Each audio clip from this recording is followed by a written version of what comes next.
microfiber cloth to get the job done. Insider Cloth is an iron-pressed microfiber cloth to apply to any of your clothes or professional wear, which resides on the inside of your apparel.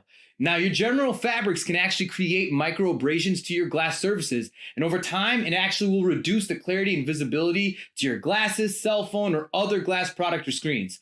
It's super easy to apply and can be added on the inside of your common wear or even the specialty wear like your men's ties or pocket squares. Now, go to insidercloth.com and apply the promo code DIACLOTH. That's DIACLOTH to get 10% off your next order. And I promise you, y'all, Insider Cloth is the last microfiber cloth you will ever need.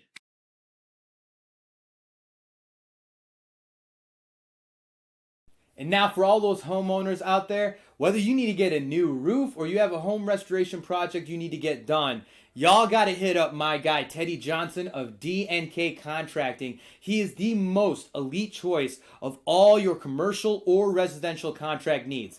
Teddy Johnson has been proudly serving DFW and providing all roofing style needs, as well as gutter and siding installation, custom metalwork, kitchen and bathroom remodels, fence building, window replacements, and so much more. And especially when dealing with those tedious insurance claims, Teddy Johnson provides the most outstanding quality of work and customer service you won't receive anywhere else. You got to email him now at teddyj.dkcontracting@gmail.com. Get a free consultation on your next home restoration project or home.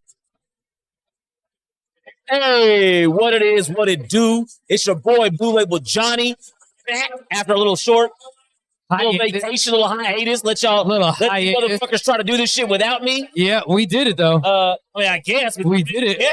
Yeah, we got it done. You need to pull your shit up. Make sure it's nice and close to your... There we go. But, we got it done. And I'm Shawn K, the Showman, by the way. Usually he says this is, but he wants to be a little pissy ass right into the jump. Yeah, pissy ass, because y'all pissed off for no damn reason. We held your show down last week, by the way. We held your show down. It's my show now. So it's my show now. It's not y'all show? It's not our show? I thought it was our show, but you started this shit. But ladies and gentlemen, this Blue Label Johnny, I'm Shawn K, the Showman, and this show is nothing without the guy behind the scenes, our producer, ladies and gentlemen. Dyer, a.k.a. Hagrid the Video Live. A.k.a. Video Live in the fucking motherfucking building. Can they see your beautiful face, Jason? Yeah, can you? All right, perfect. Oh, we can't, can we? Because we're in that weird delay loop. Yeah. Yeah. Do what? I don't know what you're talking about, Jason. Yeah. I don't know what you're talking about. Dude, I'm always living 2 minutes in the future anyway. Right. This is nothing new to me, champ. Exactly. Well, shit, I will say, though, that John not being here last live episode that we had Miles Francis, he held it down as best he could. He did get a walk-off, which I did think you were going to be the first person to get somebody to walk off. Oh, yeah. I most definitely thought I would be the one. But Miles Francis ended up doing it. But I will say, as much as we had fun that day, the dynamic was not the same. I told that to you, Hagrid. I told you, I was like, the honor don't care. Hey, look, the show looked good, but I gotta say, it was watching without me was boring. I gotta be honest. It looked great. Kudos to both of y'all to make it look. It definitely looked better than normal weeks. I'll tell you that.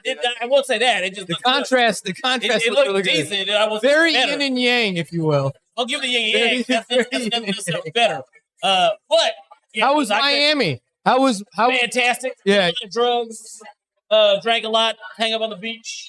Okay. A lot of beautiful women in Miami. A lot of beautiful women in the library bar in the heart of Fort Texas. Yo, we got a whole jump of people. I believe we got the Super Eclipse convention in the house. Any Super Eclipse conventioners, salon, like beautifully stylist women of hair and face. I don't know. I know we got some sort of convention being, but right now, library bar is popping right now. Yeah, it's popping right now. I don't know where you at right now in the world. But if you were for work, you really should be at the library. We also got some very anxious comedians that have been waiting so eager. They've been waiting in the wing. They came for the pre-party just to come for the party, right? And Shawn K was suffering some technical difficulties, so that's this was all on me. the show was running a little late. All on Shawn me. K, the showman. But hey, Everybody has to know. show goes on, does it not? The show does go on. The show goes on. We are live. We made it happen, and it's going right now. So I don't. I said we just go ahead and bring a guest. Yeah, let's go and bring a guest. Jason, do we have a guest that we can bring on right now? I'm looking for some familiar faces. I've taken 2 photos today. Well, I see one. I see one right there, and I know that he filled the waiver. No, not him. Not him. You, Herbie. Yes. Are you roll, Herbie? I believe, Herbie, you signed the waiver, right? All right, so, ladies and gentlemen, a comedian that I don't know if he's known around DFW, but I've definitely known him around Deep Ellum when I see him on my Thursday roll at Thursday Comedy Open Mics. He is a guy that's been only doing comedy for a very, very, it's just a few months, but he's coming up on his own accord. Ladies and gentlemen, let's give it up for Herbie. Bah, bah, bah, bah, bah. What's up, guys? There it is. Herbie. All right, so you can grab the black redhead from that, the black red. No, the other ones. That one. There we go. You grab those bad boys. That's for you. What's up, guys? There we go. What's going on, man? So how you been? I mean, I don't know you per se, but I have seen you around. I hang out with this motherfucker a lot. You was at Cheapskates. You were at Cheapskates that night that we did Michael Henry's. Yeah. Oh, yeah. I was part of the music video actually in the background. Yeah, you were in the back, so you didn't go on stage? Oh, yeah. I was in the back of the stage. You were on stage. Okay. Yeah. I'm good. Okay, I'm good with that. If you were one of the few motherfuckers that were like standing in the back of the like area. Our Heavenly Father? No, he was on stage. He just wasn't moving or doing nothing. But if you were not on stage, I would have said fuck you. I'm just glad that you were on stage, Herbie. No, yeah, I just found my pride. I was like, you know what? Fuck, I'm gonna go up there, throw my hands, do something. So I just do it. How long have you been doing comedy, Herbie? So I went to my first open mic in October. It's Hyenas. I bombed like a motherfucker. I got this. You only get 3 minutes to? Yeah, exactly. Tell me a yoke. I know. But thing is, I choked like midway. So I was like, okay, this fucking sucks. Then 2 months go by. And then in December, I was like, you know what? Let me do it again. Let me try one more time. Went to Hyenas again. Sucked, but it didn't sting as much. Then went again at Reno's, and I got a little bit of laugh. I was like, okay, like there's something here. So I've been going since basically the end of like. Yeah. You know. Shout out to Noah Shark Robertson, because that man, like, listen, I started going to his mics, and I told Noah recently, because I went to another one of his mics at Canucks, and I'm like, you know what, man? I have a good fucking time when I'm on your mics or your shows. Like, I have a good time. Like, I respect that as a producer. And I saw you, it was like, so you've only been, I think, consistently, because the first time when I saw you was at Noah's, and then they said that was your first time, like you're like fresh to the mic, or maybe your second time or something like that. Yeah, I think when I saw you, that was probably my second week going. Okay. Yeah. So how's comedy going for you now?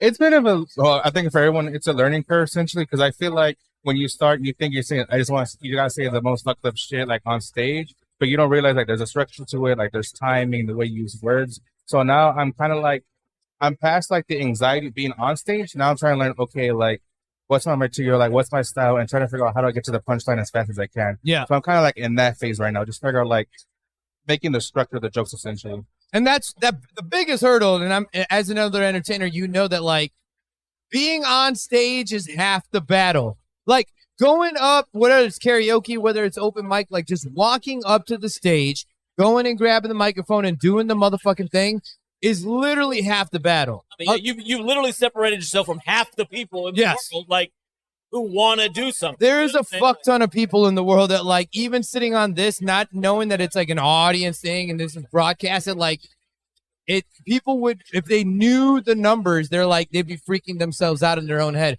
So that's like, the fact that you got on stage, I was like, oh man, I already dig this cat. Like every time, I think you've experienced a lot of love. Like when they say, oh, he's fresh to the comedy scene, he just started doing it. I think people have given you a fair amount of love, you know, like being like, all right, hell yeah, you know, like you made it happen, right? Oh yeah, for sure. Like, that's one thing I know. It's like, I just try to like basically, just meet a bunch of people and just get as much time as I can. Cause that's the thing I've realized I realized this maybe like a month ago. Like open mics, like if you do shitty, like no one cares. Yeah, dude. It's essentially like trying to like deadlift. Nobody cares if you do it good or not. Just like get better as you keep going. Exactly. You're just working it out, just like the material. So are you married? You single? No, I'm single, man. You single? Yeah. You got any kids running around? No, not that I know of for sure. No, I graduated college about 3 years ago, so I've just been out of school, just trying to figure out shit right now. Cause What'd you go to college for? I went for business. How's business going? You know, yeah, I enjoy being in other people's business and actual business school. You know, I graduated business. Now I'm doing stand-up comedy. Like it's just like Business is good. it's booming right now. so. Business is up. Boom. So talk to us right now, Herbie. Like, do you? I don't know if you're a Lindsay Lohan fan or not. But are you a fan of Herbie or Herbie Fully Loaded, like the movie with the buggy? Are you a fan of that? Like, where is he? Where are you going? But it came together. Yeah, no, you know what?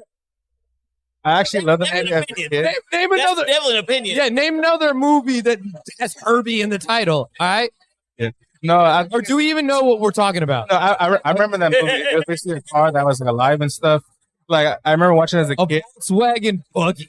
and it was racing shit. Like, what the hell? How's that thing racing? But no, I remember that movie, and actually, like as a kid, I liked it so much. I named it after my aunt's car for that movie and shit. I don't know why. Like we call it, let's go in the Herbie mobile and shit. Ah, it's kind of, that's more corny than the movies. I'm okay. Yeah, I was a corny kid, man. Hey man, you know what? Wait, so where did you grow up? I was born and raised in Dallas, Texas. Oh, so you from here? Mhm. All right, for sure.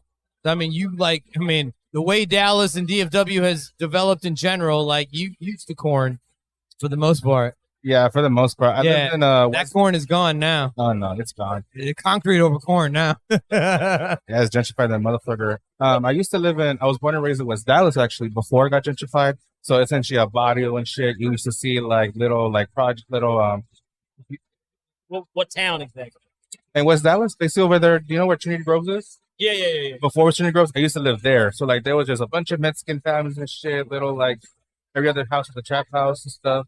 And then they essentially got bought out. We got bought out and they built all these damn expensive ass restaurants. So you're Hispanic? Yeah. Mexican? That's what's up, man.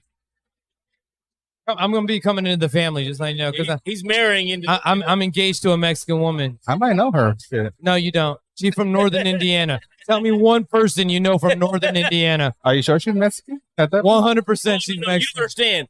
Like for whatever reason, at like north of the Midwest, like it's just No, tons of Hispanics. I'm from Chicago. There's a ton of Mexicans in Chicago. A lot. Detroit. A lot. Yeah, like in the north. Like they're like they'll never think to look for us here. Like, you know, like we're Not like Ohio and shit, but for whatever reason, like North Midwest, yeah, but a lot of the Northwest, like if you look at like Illinois or like the North, like Detroit, those big cities in the North, they're going to have a lot of Mexicans, man. My problem is that the more northern you get, can you really say your food's still Mexican food at that point? That's my thing. Yeah, no, I would never eat at a Mexican restaurant north of Texas. Like that's I've done it a few times. All right. It's not a good time. He did it a few times in like 1996, and literally he's too stubborn to I went try. to a Mexican restaurant in Wisconsin 2 years ago. Wisconsin? That's what we're talking about, moron. I know, but like big cities. I'm talking about big cities. What do you think? Green Bay and fucking like Bout de Gras, whatever the French ass name is, or You think the Mexican food's any different in Detroit than it is in Chicago? Get out of Chicago? You want to put Mexican food in Chicago? Y'all When I think of Chicago, Y'all got Taco Bell. I think of those. Taco Bell. Listen, dude, Chicago's known as a restaurant capital. Like That does got nothing. Now you're making fallacious. Because all all they're doing the is Mexican food is good. all they're bringing in cuisines. Like I'm telling you right now, there's some fire Mexican joints. Like my fiance, who is very much like, oh, give me a fresh tortilla and I love it. Like, you know, like it's just warm and I love it. Like she's to the core. We have Mexican restaurants. We have Mexican restaurants in Chicago that she's like, wow, this is some of the best shit that I've ever had. And I'm like, yeah, if you don't know, then you don't know. But like, you can't tell me Wisconsin, and it's like, oh, it's all the same. It was horrible. I've been to Mexican restaurant in Detroit, New York. I've been a lot. I have a family. It was like all. I understand that. Shit. I understand that. It makes was sense. Bland. It didn't. It makes sense. Had no spice. Bro, it makes sense that this Wisconsin Mexican joint tasted like shit. And guess what? It didn't taste any. I've been to a Mexican joint in Chicago like 5, 6 years before that. Yeah, I dated plenty of Mexican restaurants. Chicago's always changing, bro. Because it ain't ain't no defending it. It ain't no defending it. My problem would be, I never heard of Mexican food. oh, we're going to the Mexican restaurant, but it's actually Salvadorian. That's the worst part. So I gotta go to Mexico to get an authentic experience and shit? Texas, New Mexico, Yeah. Arizona, Listen, California. I'm gonna say it right now, whether you're from Texas or not, Texas is not the only joint that can do Mexico. Just other states so you can get that thing. I'm not resting on Texas. What, all southern states? Yeah, but what's it? Well, who's better though? To Mexico. Who do you think has better Mexican food, like California or Texas? No. I would say Texas probably has a better than like authentic California Mexican food. I don't know. I've been to Cali a few times. It's fire out there. It's Yeah, fire. but like Californians, man, like they have that creative spin. No, I'm talking about just not the fusion shit. I'm talking about like straight up, like Mexican owned. Like yeah, I mean, it just seems to be a little more authentic, I guess. What's your favorite Mexican platter? Mexican platter? Like, is it like tacos, tortillas, fajitas, birria? Like, what is it? I would say that right now it's the quesadilla tacos. Like, they've been popping on the scene lately. Like, when you dip in the little consomme man stuff with the cheese, like, get the little steak meat. I think that right now is my favorite. You definitely Mexican. I just want to. Oh, yeah. I just want to make sure you tell me. That's the shit you don't actually find at a restaurant. Yeah. Unless you're at. I didn't understand half the shit until he started doing the. That's how you know it's good. That's how you know it's really good. Yeah. When you start going in the motion and shit, I'm like, yeah, you paint the image. I know what you're talking about. You paint the image. That's like the closest they get to like Indian food. You know what I'm saying? Like with the Yeah. This we're talking about Indian food. Have you ever eaten Indian food before? Yeah. What's your favorite Indian platter? I mean, I would have tried chicken sog, and that was about it. Chicken what? Sog? Sog? Chicken SAAG? I don't know. It's like. I don't know. Man, you ate some Pakistani shit and got it wrong. That's Oh, shit. My bad. Wow. You probably ate some Pakistani shit. Wow. And it's like, oh, this wild is right. offensive, It's all son. the same. I was like, it's brown to me. Yeah, That's really man, offensive. Man, that's the Pakistani Indian. you know what, Herbie? That's the most Mexican shit you could have said on this podcast right now. Even Steady Eddie knows the difference. I know. Like, Even Steady Eddie knows the fucking difference. God damn, Herbie. Yeah. This sog. We don't serve no soggy ass shit in our tribes. Don't know I haven't. All right, so Herbie, first off, thank you for being our first feature of the night, making this happen and keeping it rolling. Is there anything that's going on in your life that you maybe want an impartial, an impartial view on? Not much. I recently started boxing this Wednesday. Let's go. Yeah, because like, I've been working at the gym and stuff. Going to the gym, and like, the thing is that it kind of gets boring just going on the machines and the cardio stuff. So like, you know what? Let me just start boxing because like, well, first of all, I don't know how to like fight at all. Yeah. So let me I got that. Yeah, there you go. It's pretty obvious, bro. I have a punchable face. No. I only got that from the podcast, from the fucking open mics and shit. When you step them up on stage, I'm like, you know what? I'm not gonna fuck with Herbie. I'm not gonna fuck with him. But now after the podcast, I'm like, he got a soft. I don't know if he got combinations like that. No, yeah. So I just want to learn how to do that, and also like it's hard, so I just want like something that challenge me and like yeah. something every day. It's a lot of endurance training stuff. Now I'll tell you this: so my fiance and her 3 kids are moving down, like in less than a month. Her oldest is thank you, man. Thank you, Haggard. But like no, the oldest is 15. He's already licensed through USA Boxing to be able to competitively fight, and he's got type 1 diabetes. If I set it up, would you spar with my fiance's 15-year-old? Don't do it. Consult legal first. Make sure. Forms and make sure that like it's not child abuse. Like you'll consent. She'll consent. I'll consent. You know what I mean? We'll sanction it. But if it was all set up, legal, right, would you box my fiance's 15-year-old son? I'll probably do it, but once I get my ass kicked, I'll just shove a donut in his mouth. Like, there you go. He's dead now.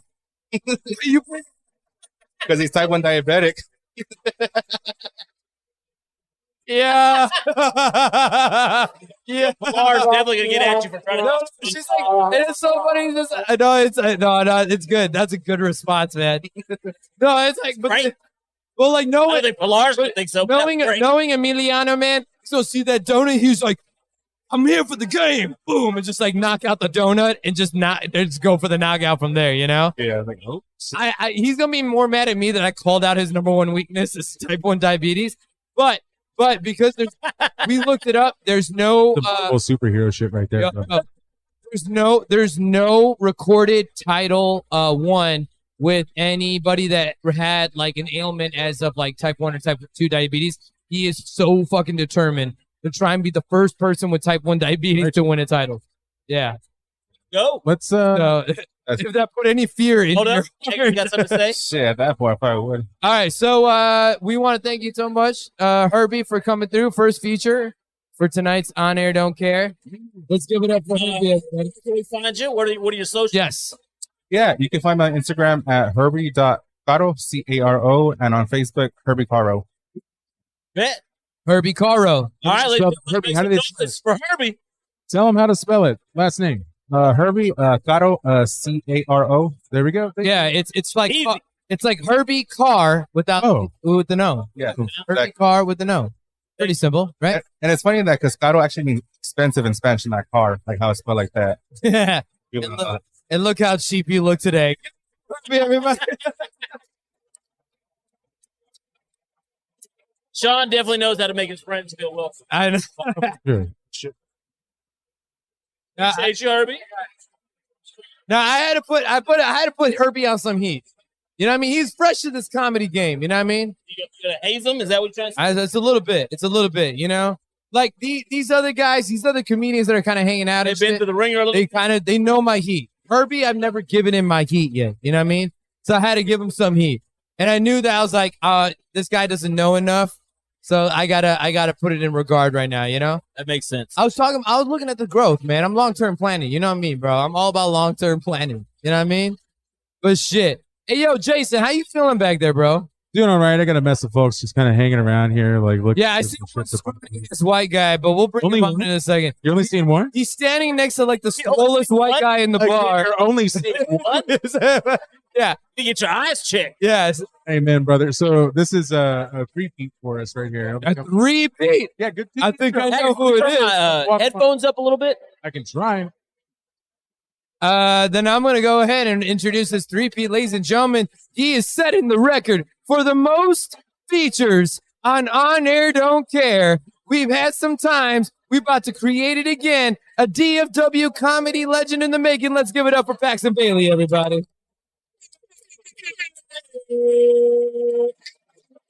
Look at him. Going on. Look at him. That guy. Patient. Bro, he was paying attention. He like knew what headphones he needed to grab. He went right to the mic. Too much I haven't been that patient though. I did just run out of here and just wolf down half a sandwich. Buffalo Bros, by the way, fucking top tier. That shit was awesome. I mean, you got to get them gains. Check it out. I don't know about that. Buffalo Bros. Yes. That life. I don't know about that life. I just got a half Italian sub, but they were doing burgers, pizzas, all that shit, and then I think they do by the slice, which is if you do by the slice, Yeah, I ain't mad. You gotta have good pizza. If you do my slice, you gotta have good pizza. Honestly, Buffalo Bros, if you're looking for a sponsor right now, look at this 50 Shades of Sexy right now that is hanging out Paxton Bailey. No, okay, so I gotta talk about this. So my boy John, you know that he edits like the Metro Icon episodes, right? Yep. So you remember Tony Cruz, John, right? And so Tony Cruz, he has his own podcast called Tony's Open Mic. Bro, you gotta listen to their episode. Yes. We got deep. It's over 2 hours. It's over 2 hours, but I was listening while driving Lyft, right? Yo, I'll put people on, but like I have people like, yo, hey, you know what? What's this podcast you're listening to? I'm like, well, it's called Tony's Open Mic. He was on my podcast, my Trigon podcast, but the guy he's talking to is his guest, Paxton Bailey. And I'm like, he's coming from my live show. Yo, that was entertaining. I learned some shit. You want? Did you learn how to do an interview? Stop it. Stop it. And you know what, man? I ain't playing with this. I ask you an honest, earnest question. You know what? And then you like, Mom, Dad, stop fighting. You know what? You know what? The headphones started cracking out right after you said that negative ass shit. You know, that's how energy works, Doc. Why you gotta hold inquisitive question? We're all happy because Paxton Bailey's here. I'm very happy Paxton's here. How y'all doing? Well, I'm trying to tell you something. I found out on Tony's open mic podcast. You don't know how to do an interview. Oh, no. I'll just let you talk. I'm sorry. That's on me. You're really good at it. Yo, I swear to God, I swear to God, John. I swear to God, John, do not ask me for another Camel Crush for the rest of the night. John, don't ask me. John, Showman, I apologize. Don't ask me for another Camel Crush. Apologize. Do not ask me for another. Sorry, Hagrid got some. Hagrid got. No. I'm gonna give yours to Hagrid. I'll take them. I'll take every single one of those. 100%. No, let me tell you something I found out about this dude. Right? You look at Paxton right now. I found out this kid used to be fat. Fat. Bullshit. Fat. Bullshit. Like 275 fat. Damn. Yeah. Yeah, man. It's a hat fat, bro. Honestly, man, I'm thinking about getting fat again because I just want the culture. I want those jokes back. God damn it. Yeah. I can't tell fat jokes anymore. You're like, hey, that's bullying. I'm one of y'all. Yeah. You can't. We need to bring back fat comedians. Like, oh, yeah. Like, Bring it back. What now? fat comedians. Like, I mean, there's plenty. there's but Not making it. funny though. I mean, but there's. I'll say this for what comedy is. There's more out of shape comedians than there are in shape comedians. So Paxton, please stay. Facts. Paxton, please stay. I can't push that on. Like, I'm not a healthy guy. I just wanted pussy. That's about it. It's a respectful reason. So how's that going for you? It's in a lull. It's in a little bit of a lull. Go back to the fat boy. Go back to the fat boy. Exactly. I'll just be the fat dude with confidence. That's a fucking. Go back. Hey, You might as well go back to the fat boy. fat boys' confidence they be winning. Yeah, they do. Yeah, tell us, you want to hear about your sex? The girlfriend from the first grade. I don't want to hear nothing about what you're talking about. Witnessed the powers in live, like. And I'm still mad about it. Shut up. I will say this. Let me just say this. Like, we finally, this is the most extensive setup we did for like Paxton. You were there when we were on the other corner. This corner. Yeah, right.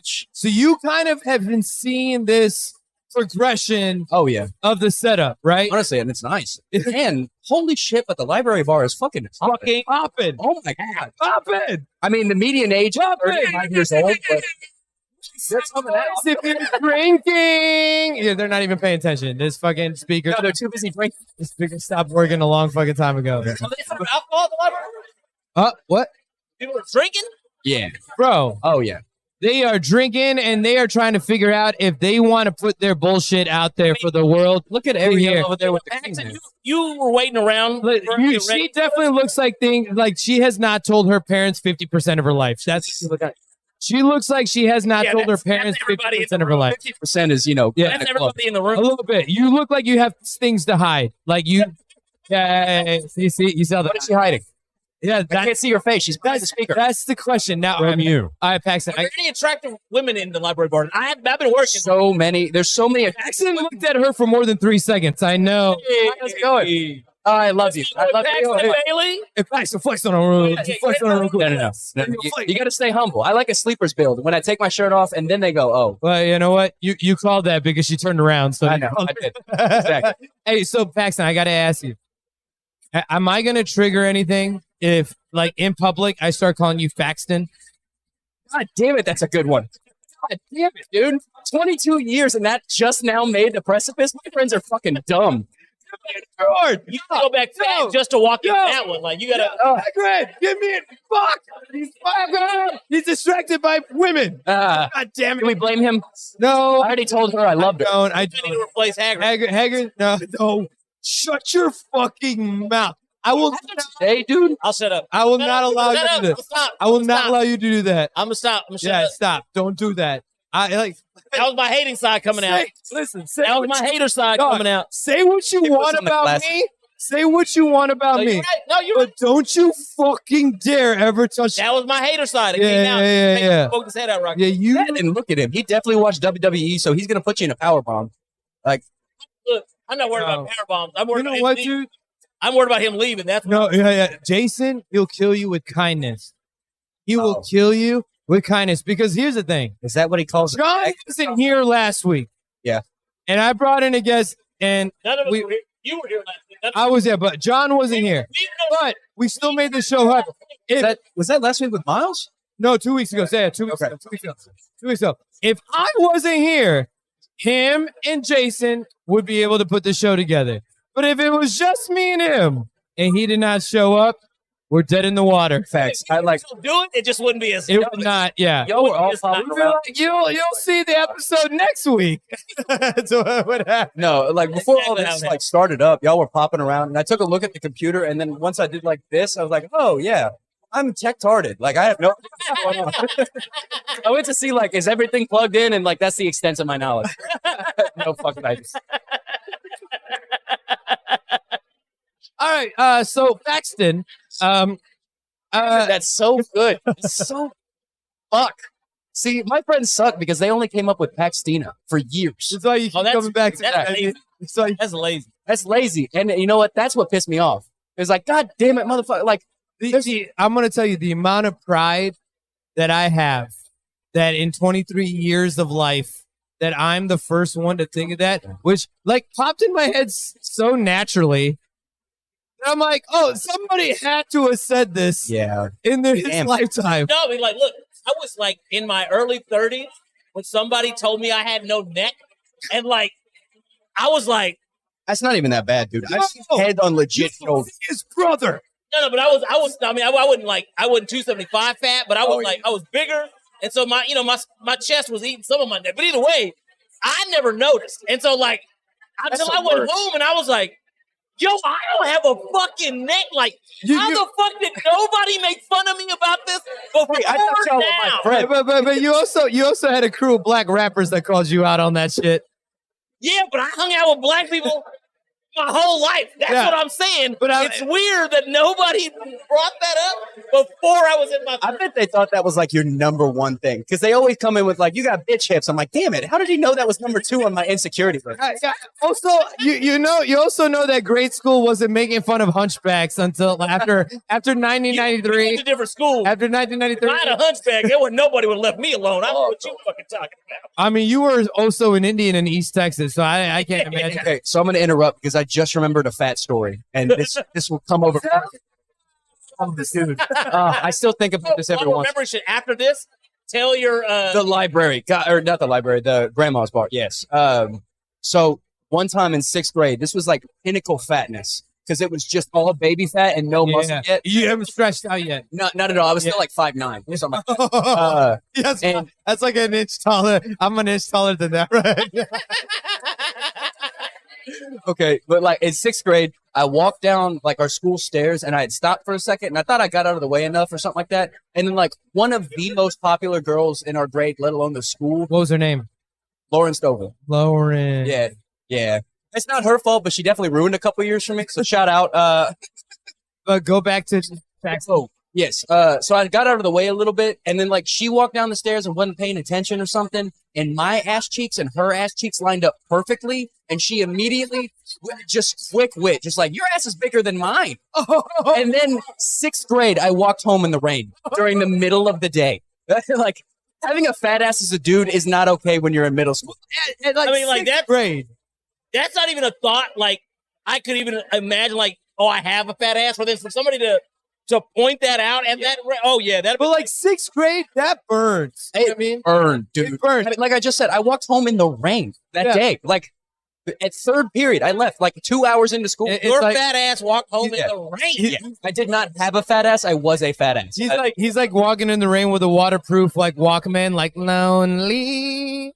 I'm so lonely. Walk me. This was like 2012. So Walkman's a little out. Like, I mean, I was 4, so I definitely had like the Discman. Shock resistant CD players, then fucker. Waterproof. Hey, you High got fat, five. and I gotta call you old. Yeah. Well, he's older. Graduated high school in '95. I still had a CD player in fucking high school. Yeah, So he what got the it. fuck are you talking about? Yeah, he got it. You talking about Walkman? Yeah, but aftershock, the ones where like you can shake the CD player like Walkman. Oh, I thought you were talking about for like 3 or 4 seconds, dude. You couldn't go very long with that shit. Yeah. Got a couple of jogging bumps. And Yeah. Honestly, I remember those. Bro, That's exactly why I was fat. It wasn't because I didn't want to run. it's because I got 4 steps in. I'm like, oh, my tunes. can you imagine with all the runners with pre-shock Walkmans and they're going in and like they're listening to fucking Duran Duran and it's like No way. Duran Duran was so money for that explanation. I don't know a runner that doesn't like Rio. I want to let you know this comedy shit. I do it too, you know. You're right. I just want to let Tried you. anyway. He I tried. just want to let you know, Paxton. I do this comedy. Steps. I overstepped. Okay, with his eyes. Look at his eyes. Don't confuse him. He doesn't know what that sound is. Yo, yeah. Laughter. Yeah. I honestly think the whole bar just erupted in laughter. But my man, Honestly, I didn't think it was a laugh button. I thought it was the whole laugh track because, like, somehow they heard just that line. They're like, oh, of all tonight, that's the one you fucking hear.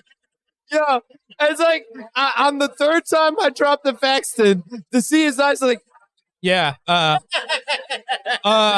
mistakes were made. Mistakes were made. you're strong now. You're strong now. Eject. You're go back like 5 minutes and like, can I take that back? I'm just giving you full reign to Listen. ruin my night. Listen, you want to know why Paxton is great? He's sexy as fuck now. Oh, thanks, buddy. That's what I'm saying. Dog. Christ. Well, like, here's the thing. So you were talking about the whole, like, no. Hey, you know what? Glad somebody said it. I mean, Thank you, Haggard. We got like a 10-minute commercial break. Yeah, I have yeah, bathroom yeah. sex. You know So what? You know what? He's down for that. You know what? That's how Beyonce hetero moves here in like I 2 am. weeks. He's got to get Yeah, it down. We got to get it all out now. Argue. That's how hetero I am. my complaint is I'll kiss you right now, dog. this man's on the show right now. Hey, Haggard speaking. Go ahead, Haggard. Yeah, I was just saying it's time to get the fuck off my show. No, I'm kidding. Give me something air horn. Give me something air horn. No, we've had a good 15 minutes, man. I like it. All right. I love it. I want some more of it. Let me close this last statement because you were talking about Laura. What's her? Lauren Stover. Laura, and your ass cheeks Perfectly. Like, perfectly, right? like she's short as shit. Right. It just lined up. Right. Like she's got Right. ass cheeks on like her middle back. or Yeah, something. yeah. And it just lined up perfectly. And I really thought you were Right. going to say that you like farted right into your. No, I think I thought that's where this. I think it was like the yin yang curve. Like when you see the yin yang and how they curve in the middle, like that's how it kind of was. that's my puzzle piece. A little Just bit out there. You know? That's you're the bottom of your booty cheeks touch the top of her booty cheeks, like and a then, singing yang. yeah, like booty yang. Except for like 6th grade, they were all still on like that anorexia kick. Everyone still had to be fucking. That was funny, but you were talking about not wanting to have like a big booty in the 6th grade, which I agree. But you got into football And playing catcher. And like I just got bubble ass now. bubble ass, Bubble. and then did it like step up from there? Stuff. Not necessarily a lot. When I Like, lost the dang, weight, it bro, got when time. these late. Oh, Oh, the dude. Specifically, Yeah. black women love my ass.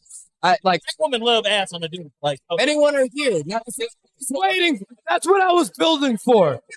To talk about Happy to have how that. he got into the mode of life where black women were feeding off that booty. Yeah, but Yeah, we're out right. of time. Yeah, you're right. Next time we got to talk about library. Next time That's how I got to let a comedian do his build up. All right. Let a comic calm, right? you took up so much time roasting me so specifically. I got you water while you were so stressed. I'm Water's free. helping your show right now. Let's. You are. You're doing a good job. Fuck. I got you. Oh man, It hurts more. Like, I don't give a fuck when he insults me. When it hurts, man. we just talking about how he kills the kids, and he's just murdering now, just coming and slicing off heads. He booed you a minute ago. No. Oh, you did. No. Oh, it happened. I was there. No. I was there when it happened. All right, so Pax, where can they find you? I'm only on Instagram really at @eBailey_comedy. Go and give that a check out, and then hopefully with more shows, I'll put some more clips up soon. That's right. You know him as Fat Bailey _comedy, and make sure you guys. Damn, dude. I'm gonna go home and like I'm leaving my car here now. I got the 10 hours now. I'm just gonna run home. I love you. I love It's you. all love, buddy. Listen, with the record, #1 free Tuesday. Somebody, ladies and gentlemen. Well done, sir. Well done. Featured guests. All right. I know you got some subjects that we got to talk about. You got a topic. I know you've been sitting on a topic. Are you Yeah. trying? Hey, boys, I do have to ask this question. Sorry. Considering our later than usual start time, I want to know if you want to just poop shoot guess through. Like you want to move on. Yeah. Shoot it up. Let's go. Let's shoot it up. Crack. You're gonna have to introduce my. Bring him on. What is your name? Tyler. You guys ready? Tyler, ladies and gentlemen, y'all make some noise for our next guest. It's Tyler. Tyler coming in. No, I thought it was like a female Tyler, but it was Tyler Varela. A DFW most interesting comedian in DFW. Ladies and gentlemen, Tyler Varela is on Honor Don't Care. Hey guys. Oh wow. You like that shit? Yeah, I love it. How's it going? It's going. It's an honor. Appreciate it. Thank you for getting me up here and stuff. No, thanks for coming, Tyler, because it was contingent for you to come today. All right. Everyone else is signing up for features, but Tyler needed to come today. Yeah. He had no choice because Tyler wanted to be on the Library Bar Talent Showcase next Wednesday on May 10th. Oh, you put stipulations on yeah, because the only way you can be on the Library Bar Talent Showcase is if you show up to the library bar on a Tuesday night, either for karaoke open mic or for the live podcast party. Tyler had I don't know how to feel about that. Tyler had one shot, and he fucking did it. Hey guys, thank you so much for giving me the opportunity to drive out here to Fort Worth. I don't know what that sound was. It applies. I know it sounds new. It sounds new. It's applause. John doesn't register it either. So. Okay. Fuck up. Sounds like a rock. Sounded like a rock. What the fuck's that? Okay. Thank you. Thank you, Tyler. Thank you for validating that shitty ass fucking joke he said. Hey, I'm just happy to be on the radio. I'm not really sure what to do with my hands, but I appreciate everyone coming out and turning this on. There's television here and watching us on the radio. Yeah, well, this is not television. This is streaming. Yeah. Hey. What year are you? What year? What year are you? In.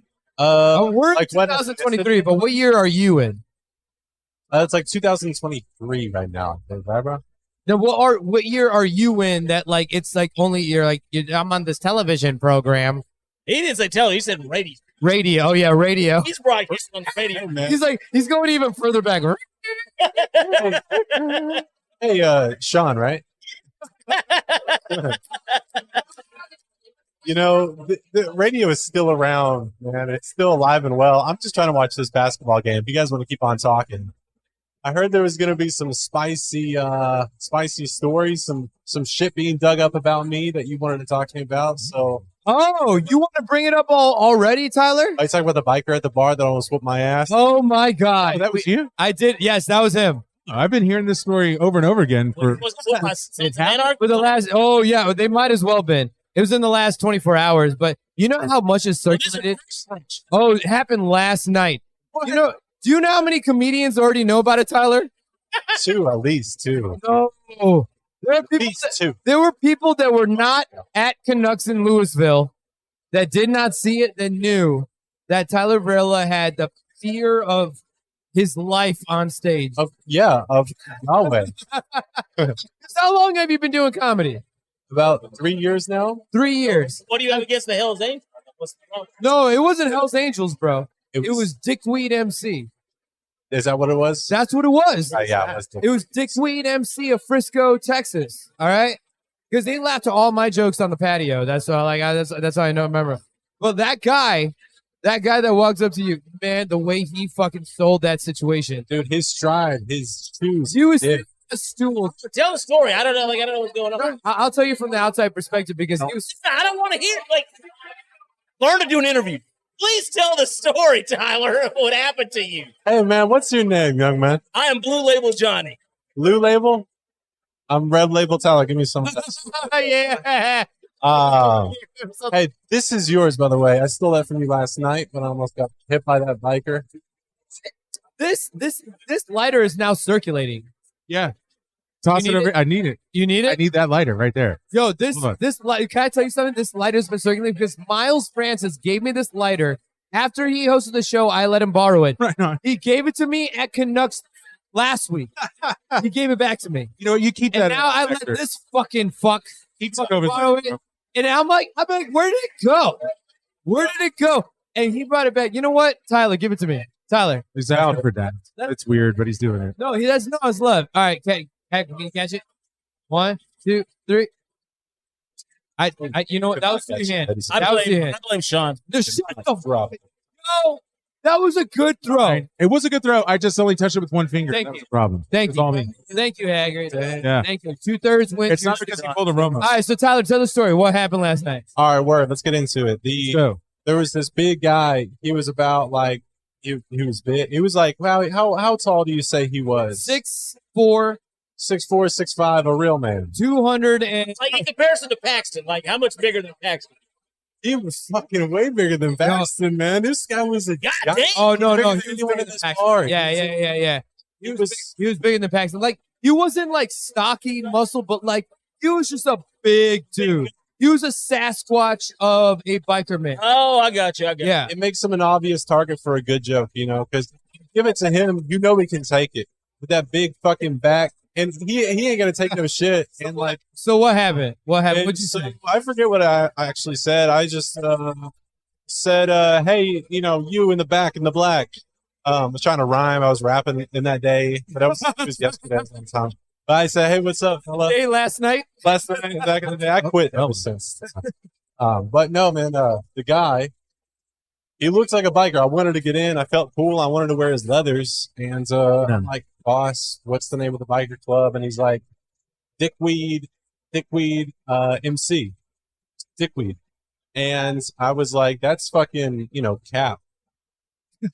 I did not believe him. you told the man his fucking biker club name was fake? Yeah, well, It was Cap. It was Cap. or yeah, fake. Fake. Like, I didn't know what that meant. yeah, thank you, Hager, for fooling. He knew. Fooling He Shawn. tries so fucking hard, brother. I gotta swing in with a win sometimes. I know. It's a I appreciate you guys having me on here. Hip to my hop, you know? But anyway, it wasn't that. It was just me not believing like his name of the biker club. So we just started walking towards me with the stride of a giant. He looks deranged. I don't know how to explain it. He came out of the dark into the light. I was scared. You should have seen my face. I was just really upset because he was walking towards me, and his feet. I could hear his fucking feet and his dick. Or like everything was just so big and scary. So I was just staring him in the eyes as he got closer. And I said, "Oh man, I'm so glad you're fucking smiling right now," because he stood in front of me and took off his jacket like a beast. Showing me the back. As he's walking up to you, he's taking off his cut. Where it's almost like he's about to throw the fuck down, right? Yeah. Like even from a back view, he's like taking it off like he's about to fuck this dude up and didn't want to get blood on his leather. That's what he was walking up. And like I don't think they're afraid to get blood. I know, but like that's what it seemed like. Maybe he cared that much for his cut. You know what I mean? But like then, as he gets closer, he like gently like takes it and like presents it to like Tyler. Just like a nice token Very of nice like respect. presentation. Like he respected me because I'm respectable. And I was like, I just whispered to him when he was close out of the mic, like, "Thank you for not kicking my ass." So, and everyone was just kind of like, no, actually, I had a bunch of comic friends there watching me do this. But nobody stood up in my defense when a huge man was walking That's towards about how I would expect that. Throughout he was about 6.5 minutes into his set when this happened. The biggest point, I started dying laughing to see the fear in his eyes scared as it happened. That's what the And I had already gone out. I was hanging out with this dude. I knew he was like, "Yo, this is a gentle giant for sure," right? But seeing Tyler's reaction and the fear in his eyes, the entire place everyone was out of their seats like fucking just dying, fucking laughing. And I'm assuming nobody filmed it. nobody filmed it, dude. Nobody. I was about to be my new daddy, I guess. Like, he seems, I don't know. But actually, he was a cool He guy. could have been a member of the Dickweed MC. Like, if he'd have jumped you, that'd have been like, initiation. So initiation, yeah, exactly. Like we went outside afterwards and he told me, like, I understand how I seem threatening and I got your back, bro. You can make fun of anyone in that bar now. My name's Brock and I got your back, bro. And I'm like, hey, I Wow. appreciate it. I hope Yeah. you Good job, Brock. Yeah. get Brock's a man. Rock was a man, dude. His hands were legitimately dirty. Had black scuffs. Dried blood. Yeah, like black scuffs on his hands. I'm not even fucking with you. He's the scariest guy we've seen in my life. Like I literally suggested hand sanitizer very casually, and he literally went, At this point, At this point, everyone has been shaking my hand already. I'm like, all right. Did he hug you? Oh yeah, he touched me. in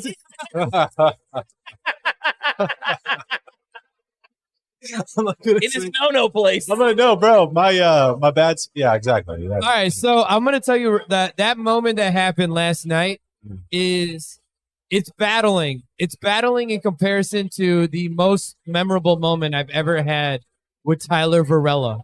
What's up? Tell him, Shawn. All right, I had Tell him, Shawn. I have to tell. Now it's your turn. Now it's my turn. All right, I respect your decision. Learning how to interview. I appreciate him telling the story. But I have to tell the story because I love Hagrid. This is the moment that Tyler Varela met my fiance. Okay, right on. Okay. And it was a random Monday in McKinney at the Comedy Arena. And Pilar was still in town till Tuesday morning. So I was like, I'm going to go on a comedy run. So she comes with me. Tyler was one of the first individuals, that came up, right? And if you guys don't know Tyler, Tyler's natural demeanor in one word would be uninterested. That's what it is. Yeah, I don't care. Naturally uninterested, right? And so, like, I'm walking up. I'm like, hey, yo, Tyler, you've heard me say jokes about my fiance before and shit. You told jokes about your fiance before. And Yeah. I knew that you had them. So you know about it, right? So, like, I'm like, hey, Tyler. I'm like, hey, man, like, is my fiance Pilar? Pilar, this is Tyler Varela. And so Tyler, like, first thing he does is, like, before he turns around, he just rolls his eye. He's like, another motherfucker trying to just emulate that he's happier than I am or some shit. This very uninterested, right? Finally, he turns around, looks at Pilar, and it goes exactly like this. He goes, but hi, sorry, was it Pilar? Pilar? Hi, I'm Tyler. Like, wow, you're very beautiful. You're just very beautiful. Shawn, this is a bad recap, dude. I just said, you're really, really pretty. You told her you're beautiful. You told her you were pretty. I told her several beautiful. I said it's 3 compliments. You're really pretty. You're really, really beautiful. And it's good to meet you because you're so goddamn gorgeous. Like, yeah. That's what I said. She let out her because the reason why I know that is her recap was like, that was funny. I've never met one of your friends that said that I was attractive in 3 different ways, like right away. So, like, just gorgeous. Like, and I was just taken aback when my heart fluttered a little. And I was just like, when I stopped looking at her, I started to miss her. It was kind of fun. And I was still in the same fucking room.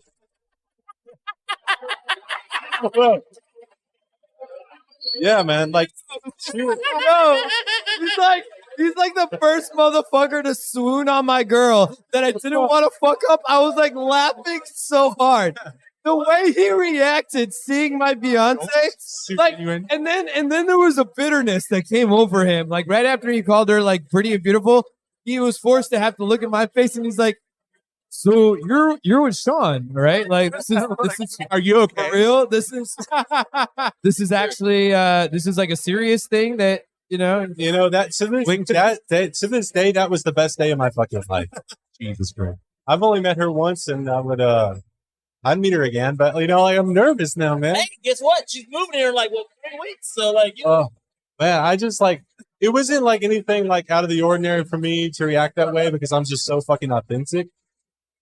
But at the same time, I wanted to give her due a little bit, like just be so nice because I mean she give her flowers. Give her her flowers. There's been guys that give her flowers, but the way you did it. No, man. On God. You know what? Bravo. It was well delivered. You're welcome, man. Do not mention that. Listen, because like she's probably watching the podcast right now. Like she's met people and friends and like guys in my circle, and she's like, I wasn't, I don't know what it is about that guy, but I wasn't very comfortable. But with you, comfortable. Yo, she's like, he's funny. She loved it. She's funny. Great. She did love it. I mean, she loves natural praise. I give it to her often, but she did love the way that delivery happened, Tyler. Oh man, I wish we could go back to that day, man. Oh man. The good old days. And then didn't I want you on the Do It All Comedy Jam? Didn't I hit you up for the Do It All Comedy Jam? I don't recall. It was the one on March 30th, and you said that you were going out of town. Yeah. Yeah, it was that. She came to the show. There we go, and I missed that on. Yeah. Oh, good. Well, next Wednesday. Oh, you won't be here. You won't be here. There'll be another Mexican performer there. Beyonce was there that night too. Who? Maria. Oh, she came out later though. Yeah, Maria's not as pretty. Oh, you haven't met Maria. Maria's not as pretty as Pilar. You don't know about Maria, but she's not here to defend herself, so I don't know. I'm not gonna let you catch. The closer it gets to her, coming down here, the more like caution you have to take for all that. Hagrid, because you came for the show. Yeah. But you didn't come for the after party. Right. I didn't get. You met Pilar. You didn't. Right. You didn't I get didn't to even meet meet. Mariah. I didn't even meet Pilar. You did not even meet. get to meet her. No, you did not meet I Maria. was just running gun. No, I did. I didn't. Either iteration of your fiance. Yeah, right. Like Still like the tequila there's- iteration of my fiance. Yeah, like I was hanging out with Shawn and Pilar like the whole time. And I went to get a drink and I came back and then it was Shawn and Maria. Mm-hmm. Maria, the whole other animal. Pilar. You met her as Pilar. Right. But if she puts a couple tequilas in her, I've been explaining this to VLJ, man. I didn't, a lot of people say, but when he met, drink, they get to a certain level. No, like her, like facial features and everything. Like she looks like a different person. Yeah. Really? The way she, don't, all right, relax. Like, Relax, man, Tyler. I'm assuming she had a full face of makeup. Relax, Tyler. I see your mind cooking. I see his mind I'm cooking. assuming she looked really nice that night. He met her. I mean, she looked very like general to how you know her. She was very dressed up. Yeah. She was very dressed up that night. Oh yeah. And then out of nowhere, it looked like he wouldn't I didn't say it. But babe, you can get mad at John for that later. She watches the show live. She looked amazing that night. Maria did not look amazing. Tyler, all right. Don't worry, Tyler. It's still your feel. Even Maria's still your feel, Tyler. Don't worry. Man, Don't let me get between you and Shawn. I like Pilar, but not like that. No, it was respects. No, it was when it happened. It was when it happened. It's actually when I gained the most respect for Tyler. I had some respect for Tyler, but when that happened, took it up. It was like, you know what? This is a real one right here. It's a real one. You know. So I'm glad you guys had me on here so we could talk about those couple things because really just to clear the air, especially with you in the middle here to kind of mediate the situation. I think that helps. But God bless both of you guys, and I hope you go to church on Sunday, man. And, wow. Hey, ladies and gentlemen, hey, Tyler Varela, even though you're the shittiest fucking social media person, where can people find you? You can follow me on Instagram. I got it out the mud from about 10 years ago, so hit me up on Instagram. It's just my fucking name. There's a space before it and the end in the middle. Underscore. Underscores. Underscore. Yeah, underscore. Spaces works the same. Yeah, no, underscore. Search it. Yeah, underscore Tyler underscore Varela. That's what it is. All right, man. Anything else you can find me on? Just, let him you guys want to know about it. Track me down. Look, follow me on Snapchat. I guarantee you fucking follow back. And also, I keep my the location on at all times, so you can like literally follow me to the right places anywhere you want. So, and I encourage it too. So, thank you guys for following me on Snapchat. Hey, man. Thank you for coming to the show. Yeah, and, see Tyler Varela live in comedy at the Library Bar Talent Showcase next Wednesday, May 10th at 8:30 p.m. You can catch Tyler Varela. Thank you guys.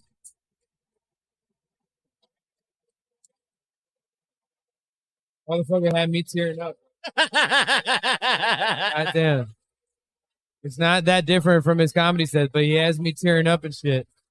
That's why, like, his shirt used to be like a bright white, but it's soaked in his natural tears that it's kind of turned a little off-white, you know, over the years. How you feeling over there, boys? Con changes. How we feeling? Yeah, talk to me. Well, feels good to be back. It does feel good to be back, and it feels. I missed not being here 2 weeks ago. It didn't feel right. I was trying to pop in at the very end, but like my ass had not like. By the time I arrived in Dallas, I had been up for 48 hours. Oh, God. Slept. And my ass, 48 hours at 46 years old? yeah, motherfucker, I go harder than most people. Like, Yeah, don't fuck well, with me. most 46 years old for sure. Yeah, that's what, yeah, goddamn. Look, I go harder than most 30s. Yeah. Look, there were 18-year-olds, 20-year-olds with my son, and like 21-year-olds. They were all, every night that I was there, they were all asleep before me. I'll give you that because you and I have had some fucking late nights. Yeah, and- like, you're not gonna part of me. Yeah, and yeah, like, yeah, you know yeah. who the fuck you are. I'll give that to my boy.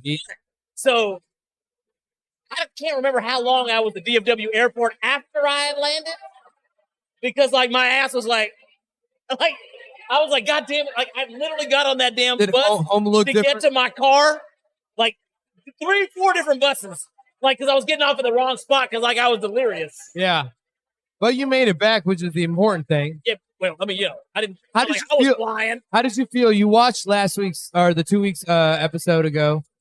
How did you feel about it? Y'all did y'all's thing. And, Yeah. like without me, just the vibe ain't right. It ain't different. It ain't the same. It was different. I mean, that's what it was. Jason, can we agree?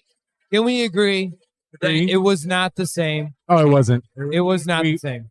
I had that feeling the first 15 minutes of us going on air tonight. Yeah. It was actually like, oh, there it is. Yeah. Like you don't a little bit or whatever, but yeah. How are you feeling? How are you feeling? Yeah, how are you feeling, Fuck Henry? us. Like, let's talk How about. do you feel? How does the talk heart and about- soul hold on. of this show feel? Yeah, how are you feeling from 15 minutes before we started Right. and 15 minutes after we started? Like, how are you feeling? Different. I'm doing much better now. We have so you don't know it yet, but my switcher was stolen from a gig and we had to upgrade and really scramble.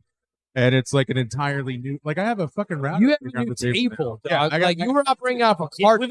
I did this at home. Once I got everything from Amazon, I was messing with it, trying to do it from the house. And I was like, I'm going to need a bigger boat.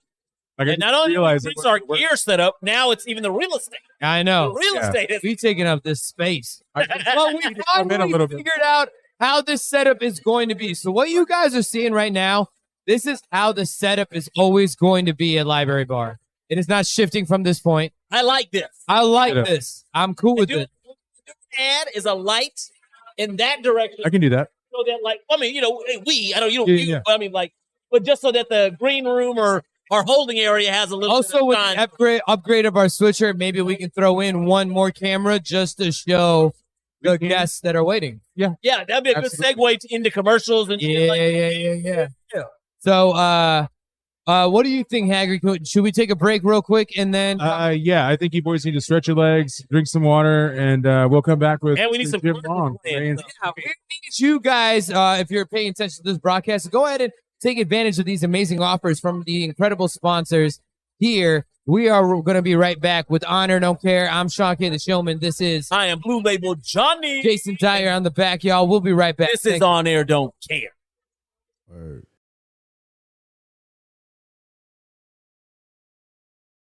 Yo, I got to take a second real quick to tell you about our sponsors that we have here for the Metro Icon podcast, starting with Insider Cloth. Now, Insider Cloth, y'all, is an innovative application to bring more clarity to all your everyday glass, screens, and professional lenses where you won't have to worry about forgetting that microfiber cloth to get the job done.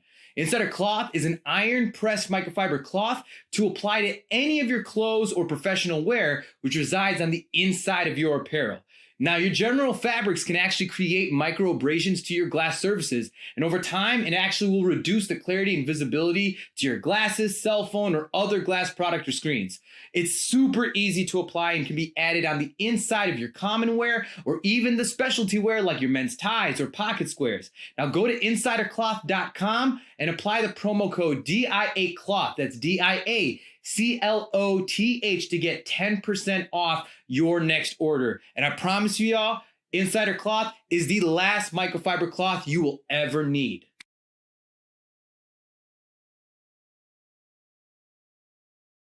And now for all those homeowners out there, whether you need to get a new roof or you have a home restoration project you need to get done, y'all got to hit up my guy, Teddy Johnson of DNK Contracting. He is the most elite choice of all your commercial or residential contract needs. Teddy Johnson has been proudly serving DFW and providing all roofing style needs, as well as gutter and siding installation, custom metalwork, kitchen and bathroom remodels, fence building, window replacements, and so much more. And especially when dealing with those tedious insurance claims, Teddy Johnson provides the most outstanding quality of work and customer service you won't receive anywhere else. You got to email him now at teddyj.dkcontracting@gmail.com. Get a free consultation on your next home restoration project or home repair.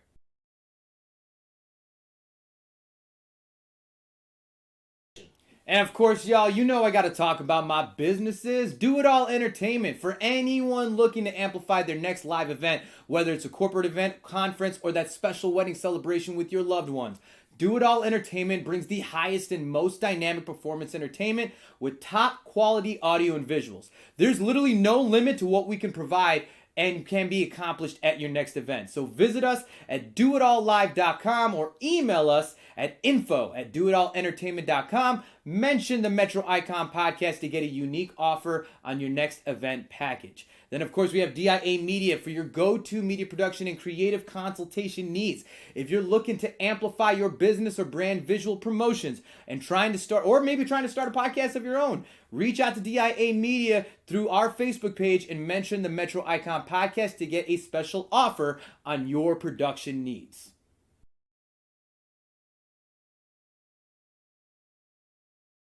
Yo, now I gotta tell you about my number one spot in all of Fort Worth. This is the Library Bar FTW. It's the most unique bar and entertainment venue located in downtown Fort Worth, Texas. From its chic library ambience, multi-level beercade gaming space, you can find the most dynamic events and party atmosphere you will not find anywhere else. And it's always the spot you can catch me at. Check out the Library Bar at 611 Houston Street, right at the center of downtown Fort Worth, and get everything you could ever want on your night out.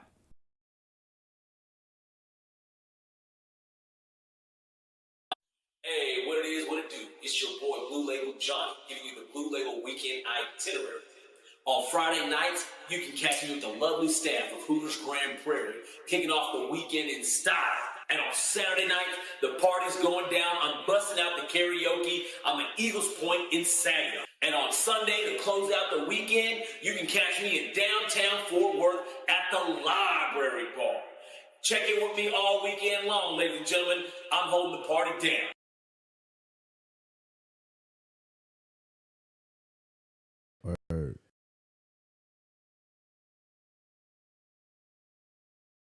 Yo, I got to take a second real quick to tell you about our sponsors that we have here for the Metro Icon podcast, starting with Insider Cloth. Now, Insider Cloth, y'all, is an innovative application to bring more clarity to all your everyday glass, screens, and professional lenses, where you won't have to worry about forgetting that microfiber cloth to get the job done. Insider Cloth is an iron-pressed microfiber cloth to apply to any of your clothes or professional wear, which resides on the inside of your apparel. Now, your general fabrics can actually create micro abrasions to your glass surfaces, and over time, it actually will reduce the clarity and visibility to your glasses, cell phone, or other glass product or screens.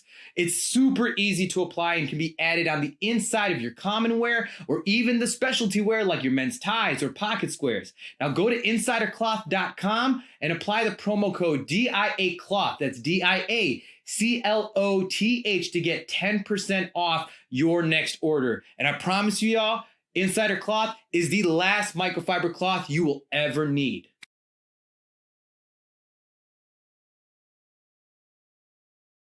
And now for all those homeowners out there, whether you need to get a new roof or you have a home restoration project you need to get done, y'all got to hit up my guy, Teddy Johnson of D&K Contracting. He is the most elite choice of all your commercial or residential contract needs. Teddy Johnson has been proudly serving DFW and providing all roofing style needs, as well as gutter and siding installation, custom metalwork, kitchen and bathroom remodels, fence building, window replacements, and so much more. And especially when dealing with those tedious insurance claims, Teddy Johnson provides the most outstanding quality of work and customer service you won't receive anywhere else. You got to email him now at teddyj.dkcontracting@gmail.com. Get a free consultation on your next home restoration project or home repair.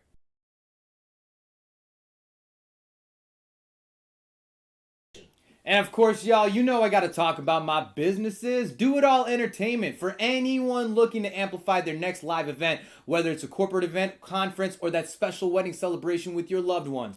Do It All Entertainment brings the highest and most dynamic performance entertainment with top quality audio and visuals. There's literally no limit to what we can provide and can be accomplished at your next event. So visit us at doitallive.com or email us at info@doitallentertainment.com. Mention the Metro Icon podcast to get a unique offer on your next event package. Then, of course, we have DIA Media for your go-to media production and creative consultation needs.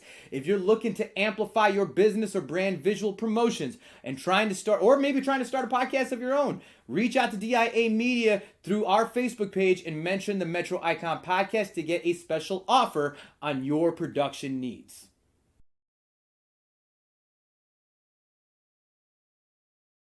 Yo, now I gotta tell you about my number one spot in all of Fort Worth. This is the Library Bar FTW. It's the most unique bar and entertainment venue located in downtown Fort Worth, Texas. From its chic library ambience, multi-level beercade gaming space, you can find the most dynamic events and party atmosphere you will not find anywhere else. And it's always the spot you can catch me at. Check out the Library Bar at 611 Houston Street, right at the center of downtown Fort Worth, and get everything you could ever want on your night out.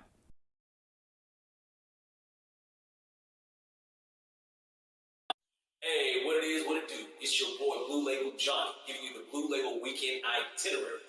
On Friday nights, you can catch me with the lovely staff of Hooters Grand Prairie, kicking off the weekend in style. And on Saturday nights, the party's going down. I'm busting out the karaoke. I'm at Eagles Point in Saginaw. And on Sunday, to close out the weekend, you can catch me in downtown Fort Worth at the Library Bar. Check in with me all weekend long, ladies and gentlemen. I'm holding the party down.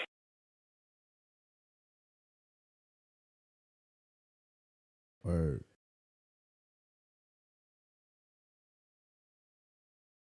Yo, I got to take a second real quick to tell you about our sponsors that we have here for the Metro Icon podcast, starting with Insider Cloth. Now, Insider Cloth, y'all, is an innovative application to bring more clarity to all your everyday glass, screens, and professional lenses where you won't have to worry about forgetting that microfiber cloth to get the job done. Insider Cloth is an iron-pressed microfiber cloth to apply to any of your clothes or professional wear, which resides on the inside of your apparel. Now, your general fabrics can actually create micro abrasions to your glass surfaces, and over time, it actually will reduce the clarity and visibility to your glasses, cell phone, or other glass product or screens. It's super easy to apply and can be added on the inside of your common wear or even the specialty wear like your men's ties or pocket squares. Now, go to insidercloth.com and apply the promo code DIACLOTH. That's DIACLOTH to get 10% off your next order. And I promise you, y'all, Insider Cloth is the last microfiber cloth you will ever need.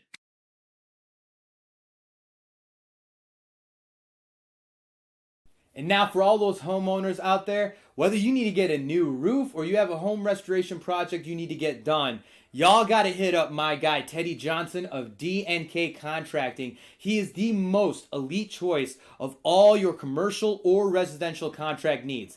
Teddy Johnson has been proudly serving DFW and providing all roofing style needs, as well as gutter and siding installation, custom metalwork, kitchen and bathroom remodels, fence building, window replacements, and so much more. And especially when dealing with those tedious insurance claims, Teddy Johnson provides the most outstanding quality of work and customer service you won't receive anywhere else. You got to email him now at teddyj.dkcontracting@gmail.com. Get a free consultation on your next home restoration project or home repair.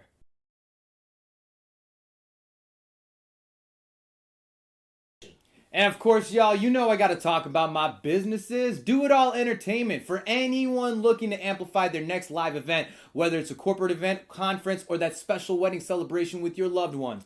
Do It All Entertainment brings the highest and most dynamic performance entertainment with top quality audio and visuals. There's literally no limit to what we can provide and can be accomplished at your next event. So visit us at doitallive.com or email us at info@doitallentertainment.com. mention the Metro Icon Podcast to get a unique offer on your next event package. Then, of course, we have DIA Media for your go-to media production and creative consultation needs.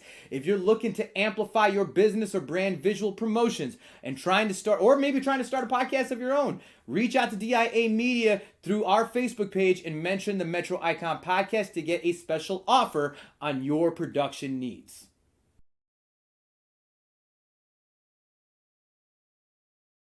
Yo, now I gotta tell you about my number one spot in all of Fort Worth. This is the Library Bar FTW. It's the most unique bar and entertainment venue located in downtown Fort Worth, Texas. From its chic library ambience, multi-level beercade gaming space, you can find the most dynamic events and party atmosphere you will not find anywhere else. And it's always the spot you can catch me at. Check out the Library Bar at 611 Houston Street, right at the center of downtown Fort Worth, and get everything you could ever want on your night out.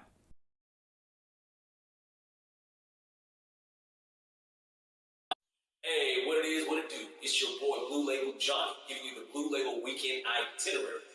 On Friday nights, you can catch me with the lovely staff of Hooters Grand Prairie, kicking off the weekend in style. And on Saturday night, the party's going down. I'm busting out the karaoke. I'm at Eagles Point in Saginaw. And on Sunday, to close out the weekend, you can catch me in downtown Fort Worth at the Library Bar. Check in with me all weekend long, ladies and gentlemen. I'm holding the party down.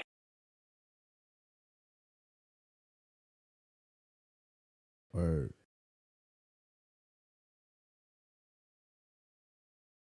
Yo, I got to take a second real quick to tell you about our sponsors that we have here for the Metro Icon Podcast, starting with Insider Cloth. Now, Insider Cloth, y'all, is an innovative application to bring more clarity to all your everyday glass, screens, and professional lenses, where you won't have to worry about forgetting that microfiber cloth to get the job done.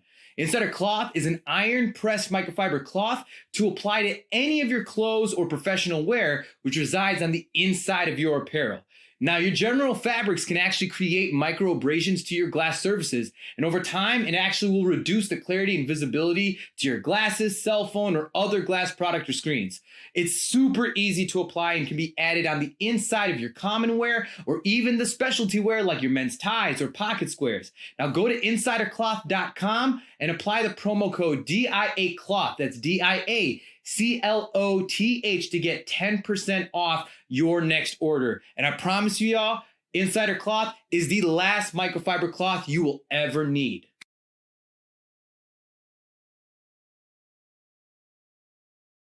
And now for all those homeowners out there, whether you need to get a new roof or you have a home restoration project you need to get done, y'all got to hit up my guy, Teddy Johnson of DNK Contracting. He is the most elite choice of all your commercial or residential contract needs. Teddy Johnson has been proudly serving DFW and providing all roofing style needs, as well as gutter and siding installation, custom metalwork, kitchen and bathroom remodels, fence building, window replacements, and so much more. And especially when dealing with those tedious insurance claims, Teddy Johnson provides the most outstanding quality of work and customer service you won't receive anywhere else. You got to email him now at teddyj.dkcontracting@gmail.com. Get a free consultation on your next home restoration project or home repair.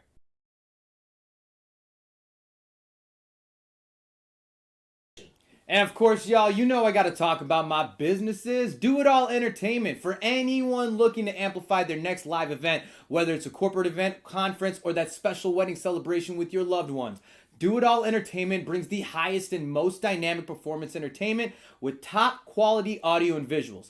There's literally no limit to what we can provide and can be accomplished at your next event. So visit us at doitallive.com or email us at info@doitallentertainment.com. Mention the Metro Icon Podcast to get a unique offer on your next event package. Then, of course, we have DIA Media for your go-to media production and creative consultation needs. If you're looking to amplify your business or brand visual promotions and trying to start a podcast of your own, reach out to DIA Media through our Facebook page and mention the Metro Icon Podcast to get a special offer on your production needs.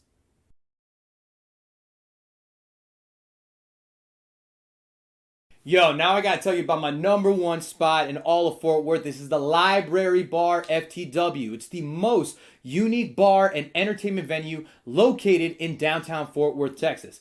From its chic library ambience, multi-level beercade gaming space, you can find the most dynamic events and party atmosphere you will not find anywhere else. And it's always the spot you can catch me at. Check out the Library Bar at 611 Houston Street, right at the center of downtown Fort Worth, and get everything you could ever want on your night out.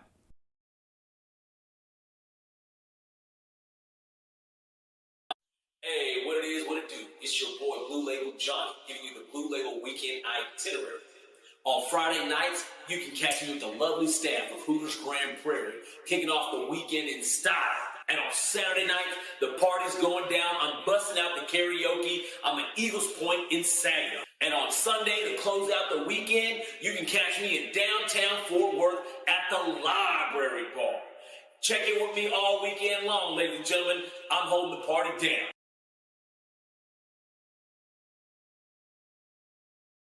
Word.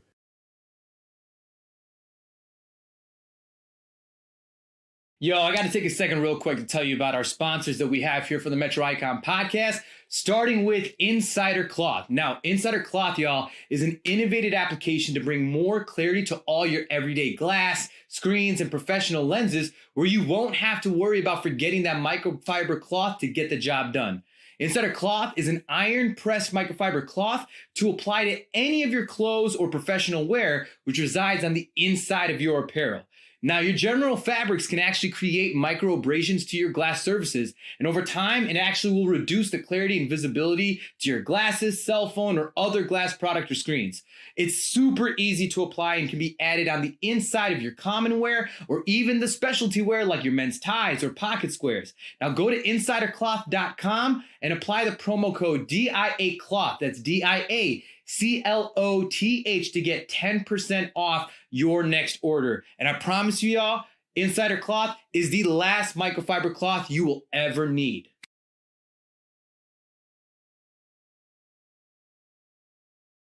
And now for all those homeowners out there, whether you need to get a new roof or you have a home restoration project you need to get done, y'all got to hit up my guy, Teddy Johnson of DNK Contracting. He is the most elite choice of all your commercial or residential contract needs. Teddy Johnson has been proudly serving DFW and providing all roofing style needs, as well as gutter and siding installation, custom metalwork, kitchen and bathroom remodels, fence building, window replacements, and so much more. And especially when dealing with those tedious insurance claims, Teddy Johnson provides the most outstanding quality of work and customer service you won't receive anywhere else. You got to email him now at teddyj.dkcontracting@gmail.com. Get a free consultation on your next home restoration project or home repair.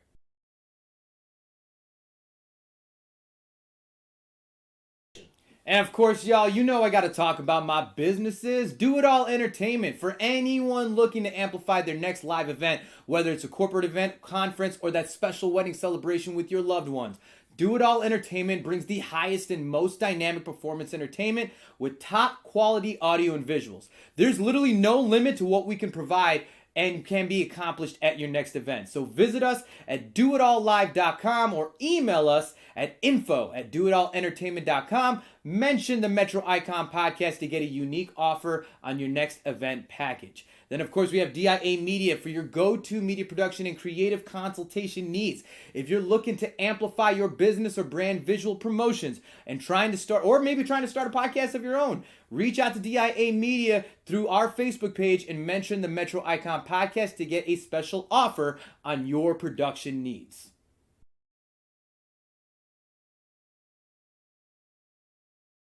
Yo, now I gotta tell you about my number one spot in all of Fort Worth. This is the Library Bar FTW. It's the most unique bar and entertainment venue located in downtown Fort Worth, Texas.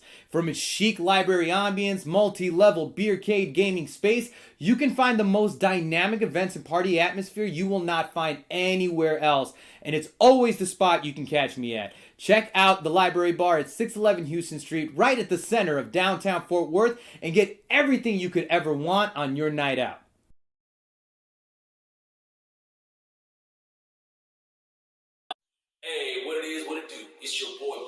Johnny, giving you the Blue Label Weekend Itinerary. On Friday nights, you can catch me with the lovely staff of Hooters Grand Prairie, kicking off the weekend in style. And on Saturday night, the party's going down. I'm busting out the karaoke. I'm at Eagles Point in Saginaw. And on Sunday, to close out the weekend, you can catch me in downtown Fort Worth at the Library Bar. Check in with me all weekend long, ladies and gentlemen. I'm holding the party down.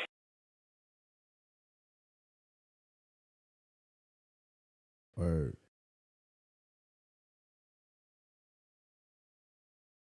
Yo, I got to take a second real quick to tell you about our sponsors that we have here for the Metro Icon podcast, starting with Insider Cloth. Now, Insider Cloth, y'all, is an innovative application to bring more clarity to all your everyday glass, screens, and professional lenses where you won't have to worry about forgetting that microfiber cloth to get the job done.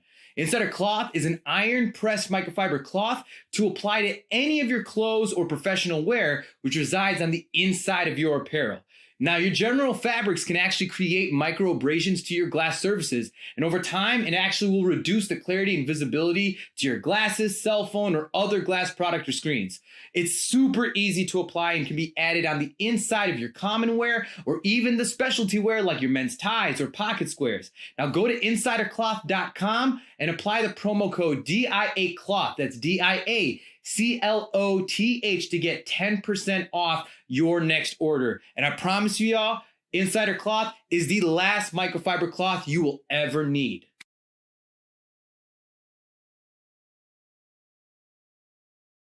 And now for all those homeowners out there, whether you need to get a new roof or you have a home restoration project you need to get done, y'all got to hit up my guy, Teddy Johnson of DNK Contracting. He is the most elite choice of all your commercial or residential contract needs. Teddy Johnson has been proudly serving DFW and providing all roofing style needs, as well as gutter and siding installation, custom metalwork, kitchen and bathroom remodels, fence building, window replacements, and so much more. And especially when dealing with those tedious insurance claims, Teddy Johnson provides the most outstanding quality of work and customer service you won't receive anywhere else. You got to email him now at teddyj.dkcontracting@gmail.com. Get a free consultation on your next home restoration project or home repair.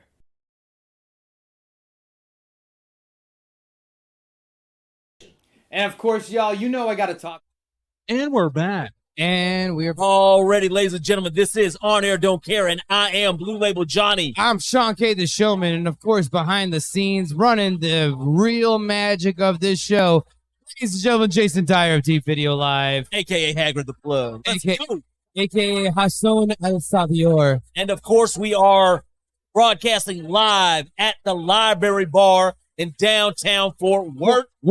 And it's popping in this motherfucker. Popping. Like, so we told John 2 weeks ago that we had over like 200 people in the bar, and I'm pretty sure that we have surpassed that number tonight. Yeah, we have surpassed for sure. We're damn sure. Surpassed that number tonight. And we have some characters because I know that this is convention season, y'all. So I know that we got some characters that are coming in the convention, but I think we have an individual. You certainly do.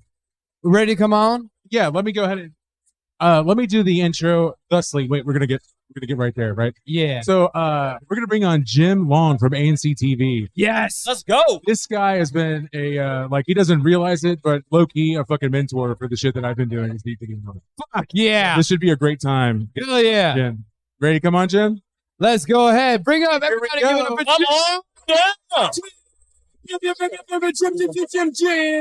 Hey boys, I want to tell you something. Mr.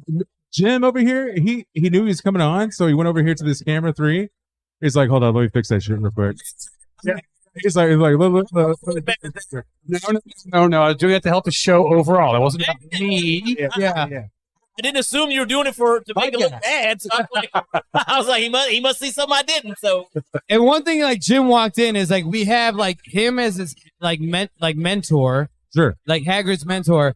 But like, does good hair stick together? Is that kind of what it is? Bro, I know, right? Like, is it what it is, dude? Well, you know, it's funny. It's funny you bring that up. Sometimes people say, "Did you get your hair cut?" You know, when you see people got their hair cut, If you look at pictures of me, No, I don't know what that's. I don't know what that's like. Yeah, I don't know. Well, let's see what you got. Take your hat off. Yeah, you know what it is. Yeah, no, I want them to see. I want them to see. Oh no, everybody here know. Everybody on there don't care knows. Blue Label Johnny don't Yeah. got no hair. Two brown, beautiful fucks, Jim. That's who you're talking to. But like, this is not plugs. Like you when you hang around DFW, what the fuck? No, when you don't know that. No, when you hang around DFW, I don't think those are plugs. Those are not plugs. No, those are not plugs. Yeah, exactly.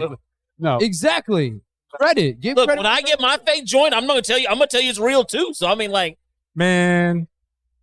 You if ain't I getting no ever fake get joint. plugs, I'm gonna tell you, I'm Haggard the plug up. That's what the fuck you're going for? I'm waiting for Haggard. I hair grid the plug. I'm waiting for Haggard to come through for my hair plugs. But anyway, Hell no. Jim, tell us a little bit about yourself. Like, what's your little pedigree? Like, how do you know our Mr. Oz? How did Like, you know what I'm become saying? this beautiful Giants mentor? Well, in 2005, I was running sound on the Bone in Deep Ellum, Okay. and everybody came to me saying, "Jim, the high pitch squeal," and I'm like, "What the fuck are you talking? Well, I don't hear it." Well, there was one. I went to the doctor afterward. It said, "Jim, you're deaf in your left ear." 93% of my left ear is deaf. 40% of my left, the high end tones, I don't hear at all. So I don't hear that stuff in different ranges. So if you're looking for the best sound quality engineer right here, you just go ahead and hit him. No. That show on Top of the Bone that day, I decided I was sitting kind of depressed because I'm a musician, I'm a guitar player, songwriter. I sing. I started a band called Eclipse in 1978. Hell yeah, do it all, baby. And all of a sudden, I'm faced with I couldn't hear I can't tune my own guitar anymore back then because I couldn't hear enough its definition to tell. So I heard Rush Limbaugh on the radio one day. I'm listening to this guy, and he says the key to happiness. I've known rich people that are unhappy and poor people. He says the key to happiness is find something you like doing and then find a way to get paid for it. So in October of 2006, I did my first live broadcast for a little bar in Arlington. I won't say the name of it. It was a shithole. And from then till now, I've been doing it ever since. And for the first 5 years or so, I didn't make any money with it because I had no idea what I was doing. I mean, the audio was a bigger part than the video for me. It was really hard. Mark David Wade. Mark Wade, I love you, buddy. He came out and he mixed up a separate mixer, all this crap month after month. I literally spent at O'Reilly's Bar in Dallas. I spent 5 months, and I worked 5 nights a week, every single night for free. That was happening. I had to learn my craft before I could ask money. Yeah, there we go. Building your craft. I definitely. Can I get some horns? Give him the air horn. Give him the air horn. horns from Jim on that one. There we go. Come on. I'm sorry. Someone was talking to me. I love that. Yeah, another woman, of course, trying to talk to Haggard. Yeah. Big surprise. Big surprise. Haggard did terrible. So building the craft. Go on. So I kept going to get better, and I guess people started liking my work. And next thing I know, they're calling me, and I'm the official video guy for many of the bigger bands in Dallas area. Many of the tributes they love. They've been on ANC TV many times, and along the way, well, I guess in 2017, yeah, 2017, I got a call one day. Is this Jim Long? I said, yeah, ANC TV. I said, yes, it is. And my name's James Stubblefield. I'm with Miller Broadcast Pro Audio Video. I would like you to be the video guy at Lava Cantina in the Colony. And I'm like, what is a Lava Cantina? I've never heard of it before. It's brand new. He said, well, here's the address. It's not in the book. It's not even on the matches. It haven't opened yet. So on 5/3/2017, I drove up to the venue, and there's this place where the wall stops, and you can see a gate. You can see the main stage. The stage is 7 feet off the ground. Right by my house. 30 feet across. Yep. It's a big, beautiful venue. It's a great venue. Right in the Grandscapes, in the Colony. I mean, like, and this is before it was built. So, when I went there for my orientation, the day before we went open, they were bringing the tables and furniture out. I thought of the Titanic. I thought the silverware had never been used. The beds had never been slept in. That kind of thing. All brand new stuff coming out right there as I'm setting the final thing, getting ready for the first broadcast the next day on 5/4/2017. And again, they must have liked my work because about 6 weeks later, they promoted me to switcher. I was just camera operator day one. And they gave me the whole freaking place. I mean, I was in charge of everything you saw, including the light array on the main stage, multiple video cameras. My job, I rocked 3 computers a night. One fed content, one was the video switcher, and one was for the light system around the God damn. And I got Do it all, baby. I had no freaking baby. Come on, dude. Got you, dude. When Vince Neil from Motley Crue was there, So a lot of times the big guys like that will bring their own crew in, their own light guys. Right. But that never happened. On Vince Neil Day, I knew I was going to get bumped. I knew I was going to get there and somebody else was going to sit in my chair. And it was cool. I was ready for that.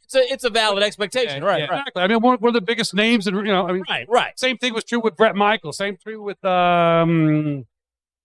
Rick Derringer. Rick Derringer was an amazing show. Lou Graham, Mark Chestnut, all these not the tribute, but the actual people. And that day came. It's like cool. And Vince Neil at one point he comes stage left. I'm actually on stage 15 feet from center because of the logistic where I had to be. And Vince Neil's just like 2 feet in front of me. He turns his head, sweat flies off on me. It was pretty cool. Snoop Dogg. Yeah. I worked with Snoop Dogg performed in Lava Cantina. I worked with him a few times. Yeah. The first time he's Lava, I got camera 2 up in the VIP nest. I got him a tight shot going. There's a 20-foot video wall. He takes this big blunt out, right? Lights are smoking and stuff. And the camera 2 tight shot, giant video wall, giant blunt. And then he looks at me sitting on stage. Snoop Dogg looks at me. He points to his handler and points at me. He brings me the blunt from Snoop Dogg to me. Now, we're under contract not to use drugs or do while working. They didn't care about pit gas. But then Snoop Dogg sends a big blunt to me. You can't say no. Right. I mean, I'm sitting at the edge of the stage is really right here, right? There's a 6 foot, 7 foot drop off. Thousands of people, standing room only. Snoop Dogg's right there, 20-foot video wall. And then this blunt comes over to me. And I took it. I thought, okay, I know the owner's out there. I know my boss is out there. I could get fired for this. But then Snoop Dogg literally fucking looking at me. Sorry about the profanity if I'm upsetting anyone. No. I don't care. Snoop Dogg's looking at me. So I took a hit off of it. Tasted good. I thought, shit. Took a second one. Passed it back. Looked down at my equipment. I thought, oh, fuck. Oh, God. I literally had to say, okay, Joe, 1, 2, 3. Okay, back to work. Okay, I got you, Mr. Dog. Let's go. Like, I can't even think of the situation where it would be acceptable to refuse the joint. Yeah, I would like. I don't even know that situation. That's that like a world star fail, if anything. If you were to like deny a blunt from fucking Snoop Dogg, that's a world star fail. You've never smoked weed in your life. Absolutely. If Snoop Dogg, I don't care who the human being is. If Snoop Dogg hands you a blunt, you have to smoke. You have to smoke it. I'm living proof of that. One more about that. About a year later, we'll see, but millennials won't know it. But Gallagher, anybody know the name? You bring Sledge-O-Matic. I remember him when I was a kid. I mean, I'm not old. He came in, and I Mr. Gallagher said, "It's a pleasure to meet you, sir. I've been Sledge-O-Matic when I was a kid." And he says, well, have a good show, Mr. Gallagher. And he says, hey, it'll be a better show if you get Gallagher a joint. Just like that. If you get Gallagher a joint? If you get Gallagher a joint. It'll be a better show if you get Haggard a joint. I tell him, I said, well, Mr. Dog. Fortunately, he's the plug, so we don't have I told him I hadn't done it with me. I said, we're not allowed to bring it up here, but, have a good show. And he said it again. Hey, better show if you. About 20 minutes later, he comes back again and says, you better show it. Get Gallagher a joint. Just like that. I mean, this dude's talking about Gallagher. He's talking about Snoop Dogg. He's hung out with Haggard. I feel like Jim only hangs out with fucking great-haired fucks. Great-haired fucks. That's all. Oh, wow. Jim hangs out with great-haired fucks. Hey, my fiance, Sweet Nancy, she's 42. He's like, I almost did this event with Dane the Rock Johnson. I was like, get the fuck out of my face. I mean, by your logic, though, I could say that he honestly hangs out with more bald people than gray-haired people. Really? I haven't. Right there. Look at him. I'm looking at the guy right there. Jim, tell me a bald person that you've done a show for. The singer for Infinite Journey. You know Infinite Journey? The tribute band Infinite Journey? Of course he doesn't. Google that shit. You'll see first off a lot of videos I made for them. Is it Journey cover band? Journey tribute band. A really good tribute band. They're really good. I've seen them. I've seen it. Yeah. Their singer named Donovan. I call him the voice. Is he Filipino? I have no idea. Because I know that Journey brought on a new lead singer. This is not no. It was a tribute band. That's what I was thinking. This is yeah. All right, well, all right, so that's one. So there's one for you that I can pull off the top of my head. But you know what? I want to back up for just a minute. This is the show's called On Air Don't Care, right? Yes, correct. Right. On Air Don't Care. I'm gonna add a section to it. Oh, let's go. Hold on. Shit, I hate it when I've got ADD and a thought comes into my brain and it freaking pops right out. Yeah. That's definitely a segment on this show. And now for something completely different. That is the. We had a segment from Jim called Now for Something Completely Different. Mm. This is a PSA to anyone that wants to be a strip club DJ. Okay? Oh, okay. Okay. In a different life, a long many millennia ago, I was a strip club DJ. Okay. And I did pretty good at it, I guess. And I went to a place called Steppers in Arlington. Anybody know Steppers?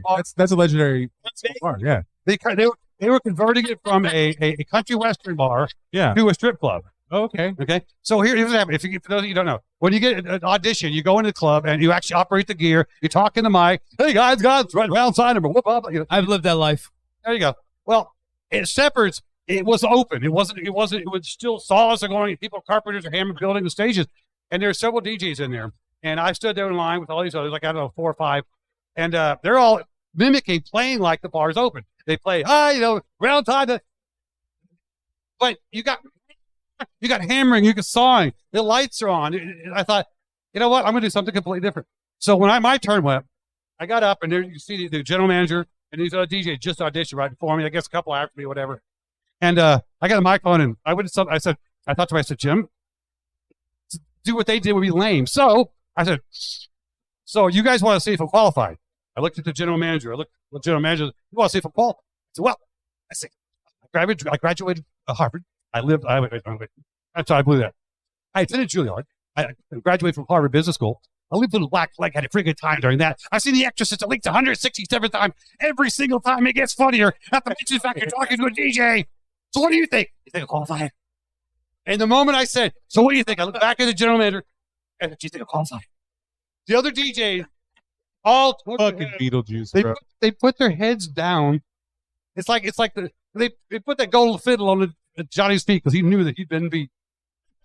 I stepped out of the booth, and sure enough, he says, "You're hit," right in front of everybody. And there's a blonde guy named Paul. I'll never forget his face. The blonde guy named Paul. A blonde guy. Paul's man. I didn't know him. He just auditioned right before me. He saw me do what I just described. He literally went like this.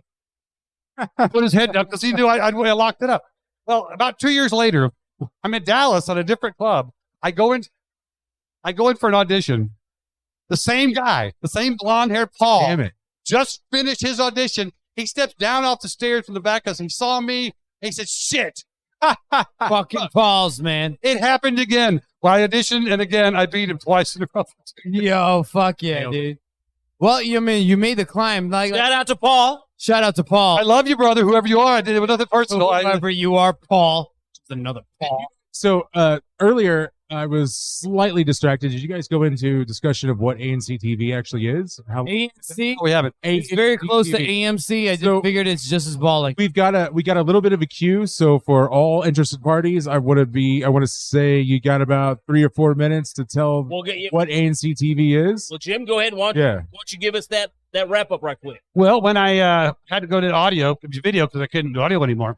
America's Nightclubs Television, ANCTV. Every band. America's Nightclubs Television. Sounds a lot like fucking what Honor Don't Care is. I'm just going to say that. There's a lot of verisimilitude. Every band that we hear on the radio and has something in common. They played a first gig somewhere, right? Yeah.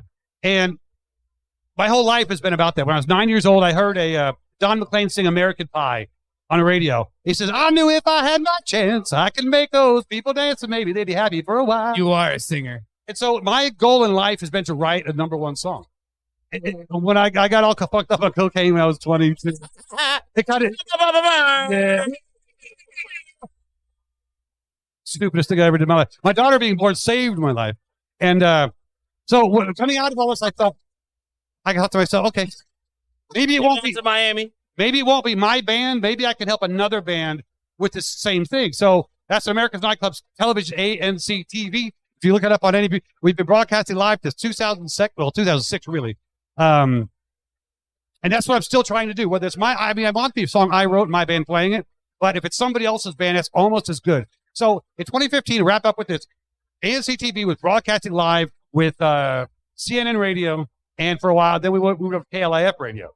Every Saturday, we had an hour show. We would bring my stuff like this into the towers for Clear Channel, and damn, I didn't know that. The door opened up, and I had my crew. We had everything pre-assembled. Set camera, set switcher. I'm literally programming all this stuff while I'm on the air. Talking to like Jason right before the show.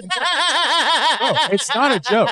I met Jim Long for the first time, I think, in 2014. But let me tell you something. He actually did what a true mentor does and let you figure it out.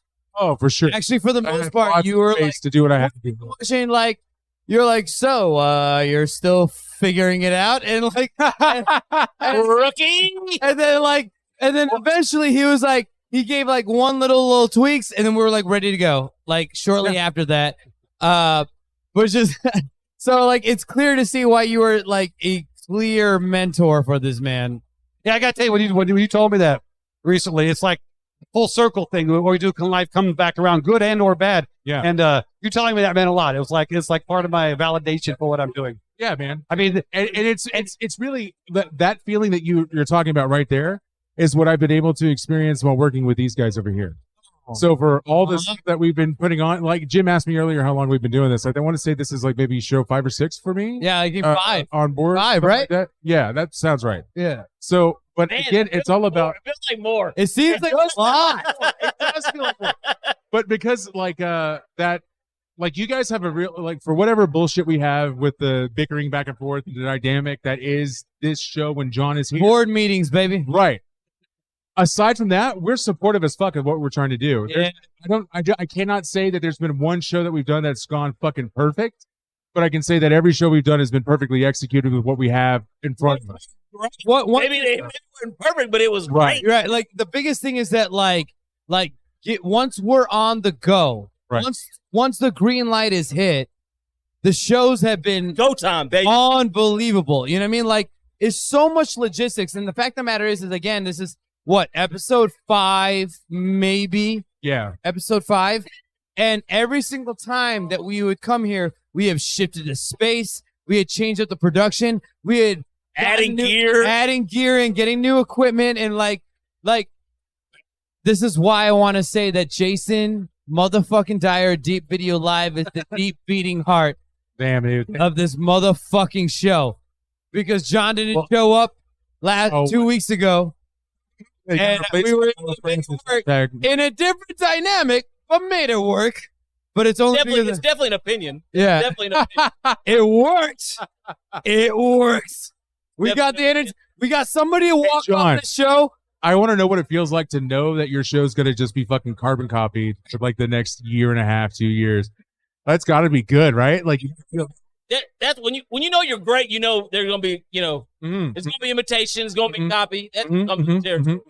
But like this guy, there's no way imitating the experience and life that you have put into the fucking game. right. And it's clear that 17 getting to years. know this guy, if he respects you, you're Facts. a big fucking deal, Jim. Damn. Then like That's let me a fact. tell He knew that let me tell before you this. boys. Like, let me tell you this is I'm not gonna say this. Jim is not the most unique name. It's a fairly common name. True. Right. And so, like, when you introduce yourself as Jim, I was like, oh, Jim, nice to meet you. It was like very, very fresh. And then I'm thinking back, all of a sudden it clicks to our group text messages, and I'm like, wait, are you that Jim? That Jim? Are you that Jim? Like The Jim, not the that Jim. Jim, The like Jim. like Hagrid's Jim, and then I look at Jim. I look at Jim. I look at Hagrid. I look at Hagrid, and he looks at me like very condescendingly. He's like, yeah. Like, I'm like, okay. I didn't know right away. All I heard was Jim. I want to give some other people some time to get on the show tonight. Sincere thanks to Jim for coming out tonight to being on this thing. And let people know about ACTV. Jim, before you jump off, why don't you tell people where they can Yeah, find where can they find you, Jim? Lava Cantina? No. ANC, we're freelancing. ANC TV, we're broadcasting with different venues, and we start this whole 168 o'clock up. If you're playing in a band and you want a chance to be on television, not just to be on TV like we're doing now, but with a purpose. We're sponsors are giving us different prizes and donations. Sorry. ANC TV, come see me. Yeah. That's it. ACTV on YouTube, We will ACTV come on see Facebook, you, anywhere Jim. else it's got to be. That's it. We will come see you, Jim. And hopefully you enjoyed your stuff. You have fun? you stuck around a long time. We definitely Yeah, he appreciate stuck you. around for a Yeah. minute. Thank you, Jim. Hey, that's a loyal mentor, Jason. Yeah. Hey, don't ever let him go. Amen, brother. Thank Don't you let for helping me him make go, it work. please. Please don't let him go. Absolutely. We won't let let you go, but you don't let him go. That's how that's going. That's how it goes. You guys ready for your next feature? Yeah, On the show, at the table, on air, Don't Care at the Library Bar by Cass. Are you ready to go up? Are you ready to go up and have a seat there and talk to the? Oh, Cass, she's ready to go. Here we go. John, help her out with the headphones. I've been seeing Cass over here in the wings. We have a female. Female. So, Cass, go ahead and introduce yourself to the world audience. Bring the mic closer to your mouth too. Hello. There we go. Cass. That's how you do it. Greetings. Yes. Canada.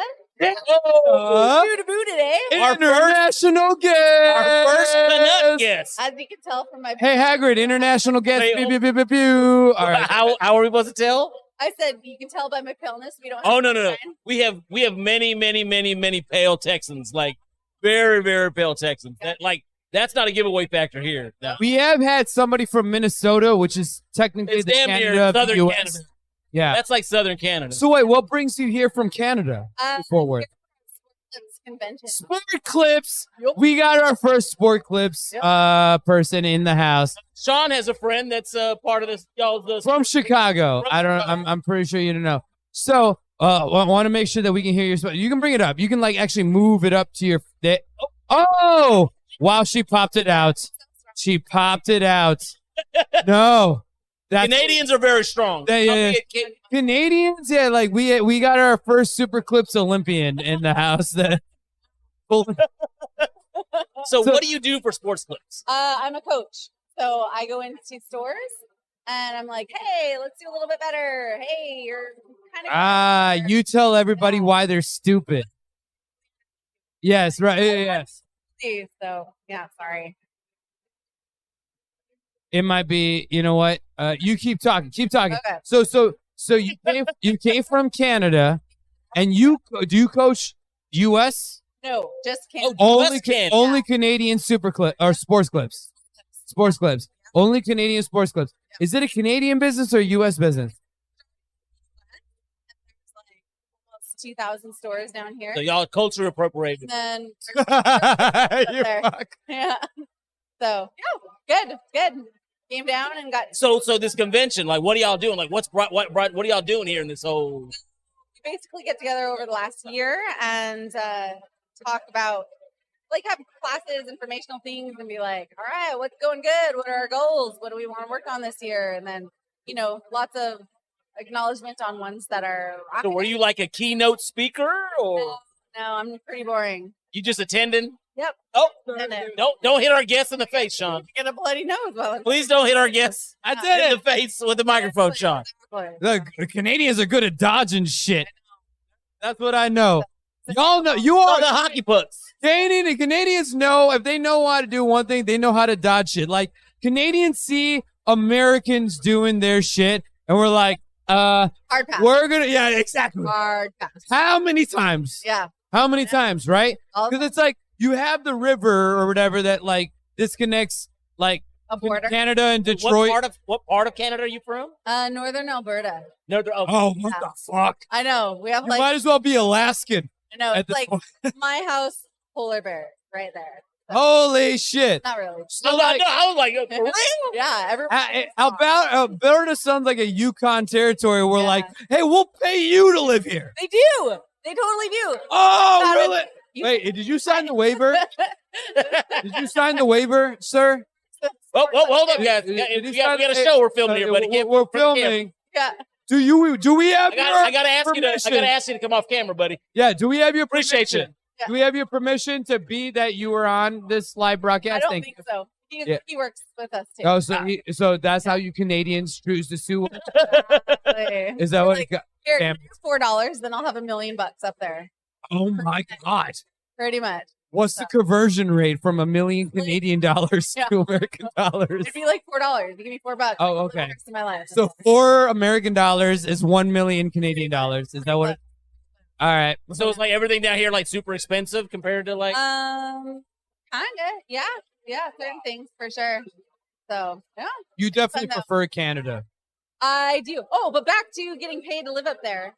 One, yeah, you get a northern living allowance. So they're whoa. hey, no one wants to live up here. Why don't we give you money to stay? Yeah, Like, you know what? "All right, that's I think they do pretty that in Alaska in a certain Do they? town Yeah. too. Yeah. cool." And you get You paid. to you have kids. that you have that like Canadian northern tan. Actually, that's how I saw it. Good. Yeah, Sick. yeah, I see it. Like, you know what I mean? Where it's like a little bit of air conditioning, the redness comes out a little bit. You know, like, Shut up. If the lights are too bright, Yeah, I'm you want to sim this one down? I'm getting a did you hear what she said? She said, "I burn in shadows." Do I need to dim this one down? Yeah, Like, hot. The LEDs. Yeah, ow.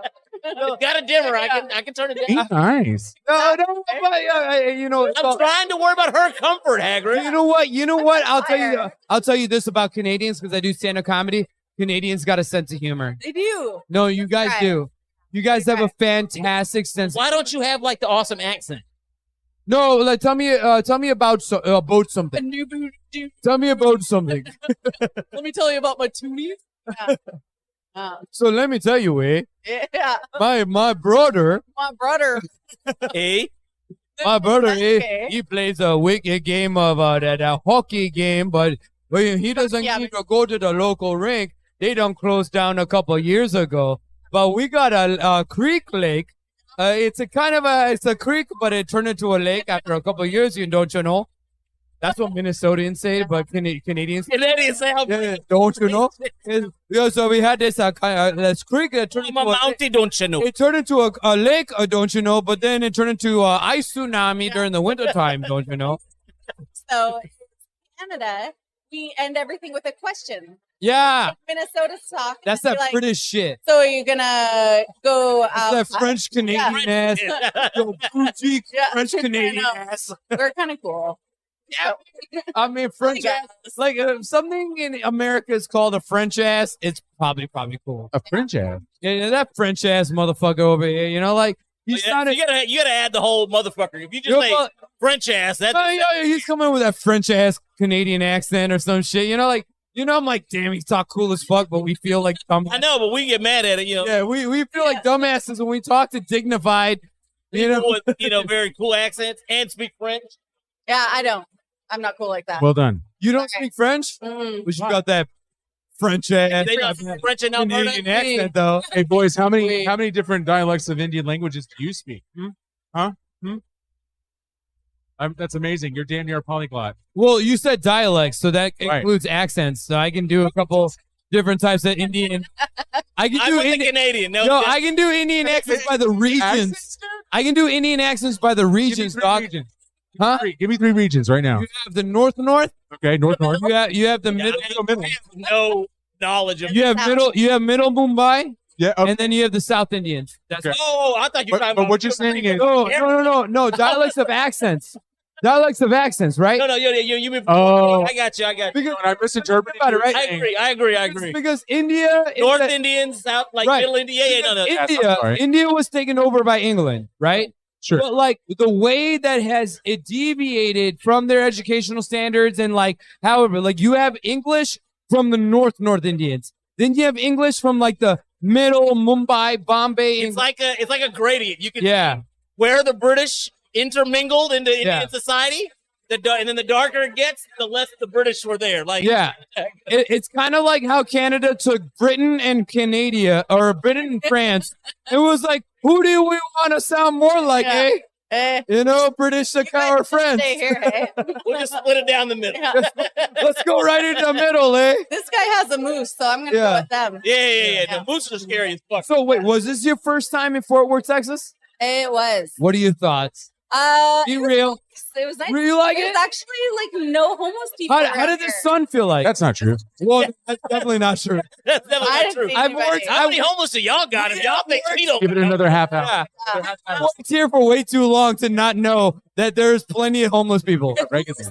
I saw here was an Uber driver was like, "Hey, you know this area used to be really bad for crime and stuff, and now they just play opera music and it keeps them all away." I'm like, "Shut up." Wow. He's taking And new they Lord. played it out there, and That's it's just wild. ripping opera music, and everyone hates it so much that they don't. Yeah, you can't take a dump outside with opera music playing. Like that's I not, sure can. Yeah, that's not gonna Texas fly. is gonna be like, Like, Also, I have now an ample question. What's the homeless like in Canada? 'Cause rampant. You're like, rampant. really? Yeah. I was thought- homeless. I'd pick somewhere warm. Like not I literally about to say that. Yo. snow for 10 months of the year. But I also heard, and correct me if I'm wrong, that like Canada has a phenomenal homeless program where like they claim to have no homeless people in Canada. No, they Sounds like an American myth.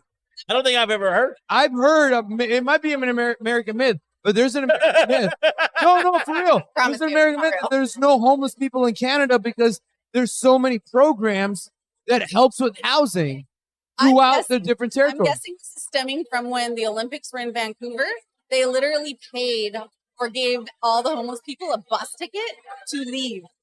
And so they got them out of the area for the Olympics. Wow. So they got shipped to a lot of different But areas. I mean, like, yeah, a lot of cities that host Olympics do very Yeah, similar they things. do a lot of like, because like as a producer, I would say like you have to think about bottom line. And when you think about that, it's like you think that something like the Olympics would get so much funding. Like I don't know if I read this or heard this true that FIFA, like the organization of FIFA, has more money than the World Olympics.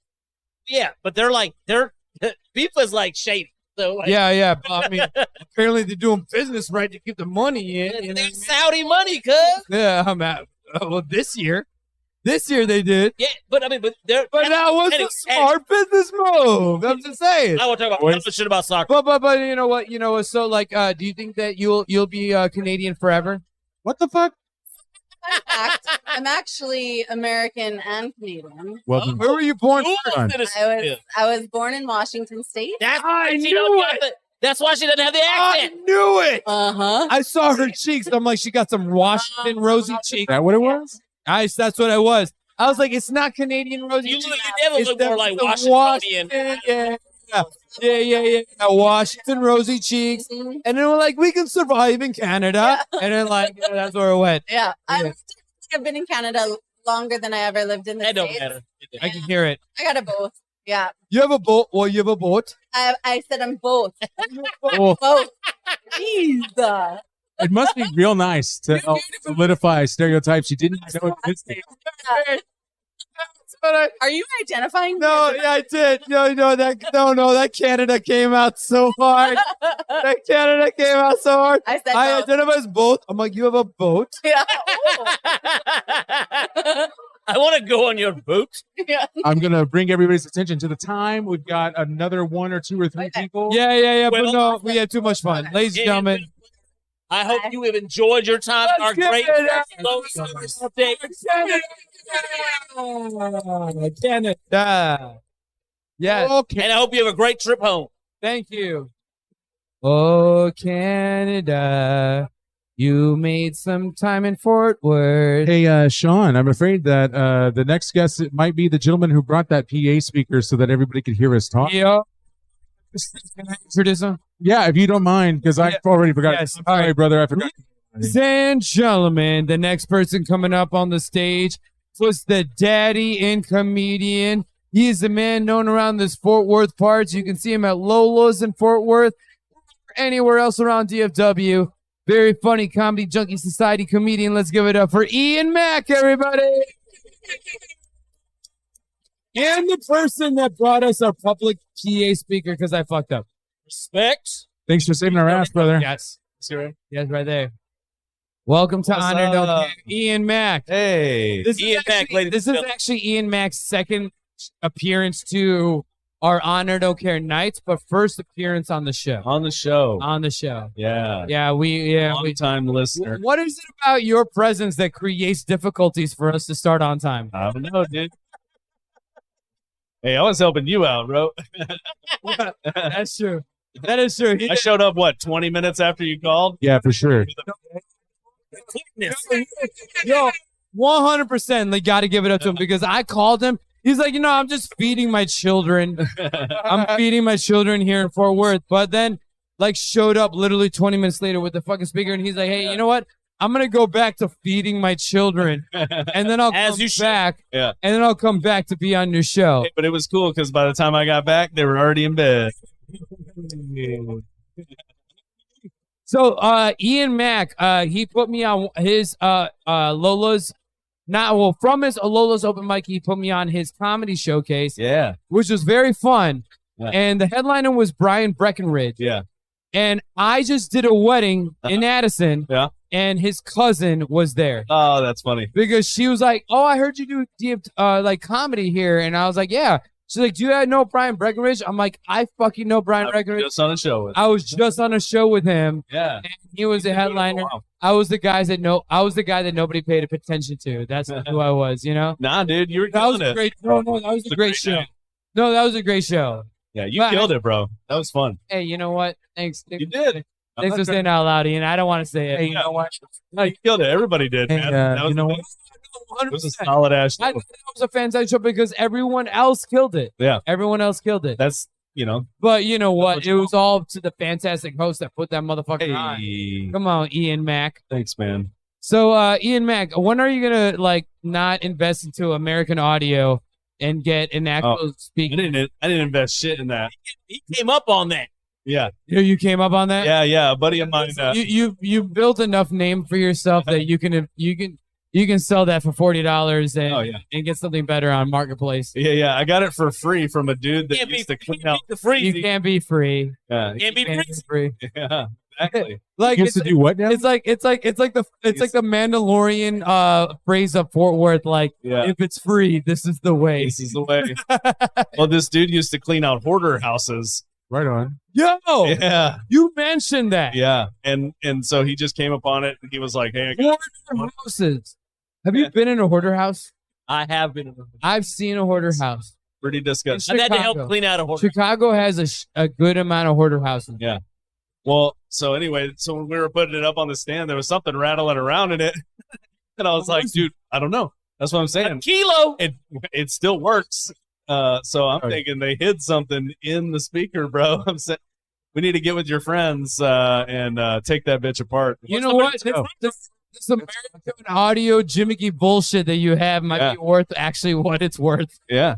That's the beautiful part. Yeah. But no, you did come through, and we do greatly appreciate it because we want to make sure that, hey, from the last time you came here, look at this crowd. Yeah, dude. It did not look like this, right? No, it didn't. And I will claim that they're here for us. I mean, there's probably no merit to that. But about this show, I'm going to own that. It's the only thing that we can claim. And all of them left when they know that you left the first time. So when you came this time, that's when they were like, "Oh, Ian Mack's going to be here." And yeah, like, dude, my man showed up. We definitely appreciate that. He showed up in a different shirt, and I totally didn't recognize him. I saw like this man. I didn't notice it too. We walked. He looked me dead in the fucking eye. I did too. He looked me dead in the fucking eye. Like, I got more than one fucking shirt. Why does he look familiar? Good call. He came in his daddy Fort Worth shirt, and then he's like, "No, I need to. I'm out of here. If I'm gonna go on, I'm gonna go live. I need to dress like dad, just daddy." Zaddy. Yeah. Daddy. Daddy dropped off the speaker. Yeah. Zaddy came to be on the show. That's it. Mac Daddy. Ian Mac Daddy. Yeah, baby. Come on, bro. Yeah, man, it's good to be here, dude. What you got going on, Ian Mac? We just got done with I did a 35-minute set in Temple with 35 minutes. Wow. Over 30 minutes is a big deal for a comedian. Yeah, dude. It was wow. And I had two of my aunts. Wait, you did it or you're about to do it? I just got it was like a week and a half ago. Oh, how was it? Solid. It was solid, dude. You feel good about it? Yeah, I feel really good about it. Oh. Yeah, that's it. And then the next night went to Shreveport. You know KG? Yeah. So KG put a show together, and I went out there with him, and then I could just completely bombed. So it was like, I was only doing like 10 minutes. It'd be like that. Yeah. Bombed. Yo, I had it. So the first time I was in Shreveport, I went with George Red. Yeah. And I was like, okay, I got to do some sort of like this local type of joke. Yeah. To Shreveport. See how they feel, right? Yeah. You know what I mean? And that's how I kind of like to work my sets. And I think you notice where like I try to do what's in front of me. Yeah. Like what it is here right now. Yeah. And then go into my set from there. Yeah. And I was like, it's my first time to Shreveport. Never been to Shreveport, you know? I always have those friends that like on Facebook that like they're visiting a city and they're like, oh, I'm looking for recommendations. What should I check out? You know? And one of my friends recently was like, I'm in New York. What should I see? And I was like, Sephora. Yeah. You know, like something basic as fuck. You know? And I'm like, Subway. Right. Yeah. Right. And I'm trying to think of like what I like suggest for Shreveport. And I feel like your architecture is very unique. It matches the realm of lynching that you were in. And it's hood as fuck too. Oh, so hood. Nobody laughed. Nobody laughed. Like I had three black people in front. Like I don't know. I'm like, and I looked at him. I was like, too soon? Too soon? Was it too soon? I'm sorry. My bad. Yeah, my bad. You can't talk about that stuff in Shreveport, man. Yeah. I'll be the one getting lynched.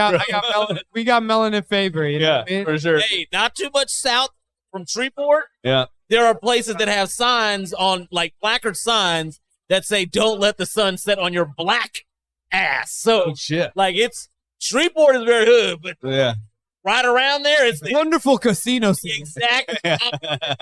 Shreveport's a wonderful casino scene. Yeah. Casino for days, yo. Dude, I went to Hot Springs, Arkansas, and oh shit, yeah, they call it the Vegas of Arkansas. Says a lot. Because what happens there, nobody talks about. Whoa, in the hot spring. Yeah, thing. I was expecting hot bubbling water to just be, flowing through the streets, just dunking my balls and everything. So whatever happens, you gonna just sweat your ass off.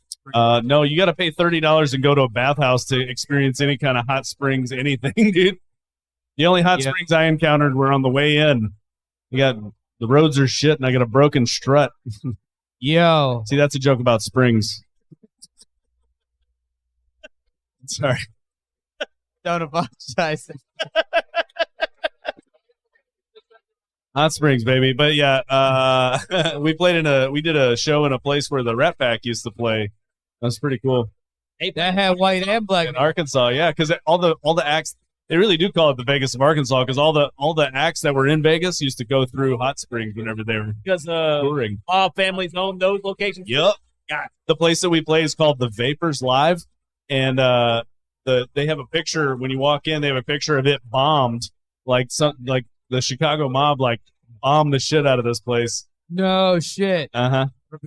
Yeah, and then they built it back. They built it back and opened it back up, and it was like a long process. That's whatever. wild. That is, dude. Yeah, dude. Because of all the musical Motown and stuff. There were a lot. It was all criminal money. A lot of funding from under the radar enterprises and shit to try and push this money forward. Yeah, we get it. What other states of Vegas's do you know about actually outside of Nevada? Do you know other Vegas's? I have one that's other Vegas. Yeah, what's like another Vegas town? Tennessee? No, what's that? It is Gatlinburg. Gatlinburg is the Vegas of Tennessee in the Rocky Mountains. Yeah, that's the Smoky Mountains. Yeah. Yeah. Oh, no, it is Smoky Mountains. Yeah, You're right. because Smoky Mountain National Park is right around. Yeah. Dude, a lot of places lost out there. Wait, what? You get some purple pants. You can get you a pair of them. Purple pants? Shiny. Oh, hey. Who got purple pants? Talk about them vinyl. My man's over there. Vinyl Jabos. You know what I'm talking about? Remember Jabos? We got purple pants? I had it. I had a pair of Jabos. I had one. I did too. Oh, shit. Too. I didn't have the purple with that. But if you ever visit Gatlinburg, Tennessee, it's like the little family Vegas of Tennessee. Yeah. Better than fucking Nashville. All those places out there, dude. A lot of places are better than Nashville. Well, no, Nashville's the shit, dude. Just for live music. I hear that comedy in Nashville is dope. But yeah, I've heard comedy. Entertainment, Nashville is dope.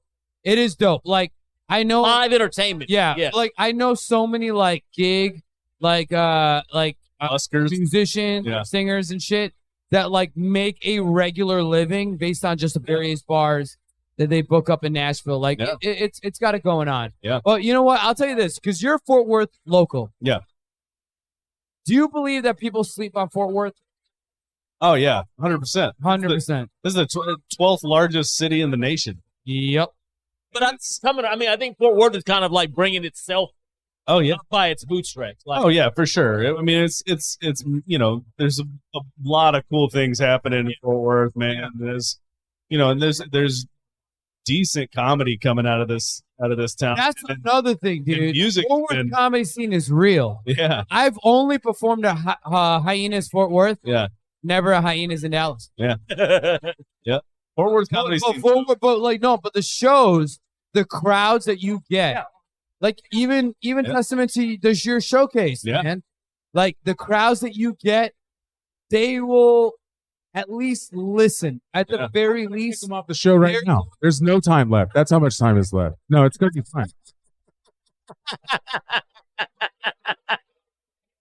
Hagrid's definitely getting some fucking heat. Yeah, he's getting some heat. Like, what are we going on? How much time is left?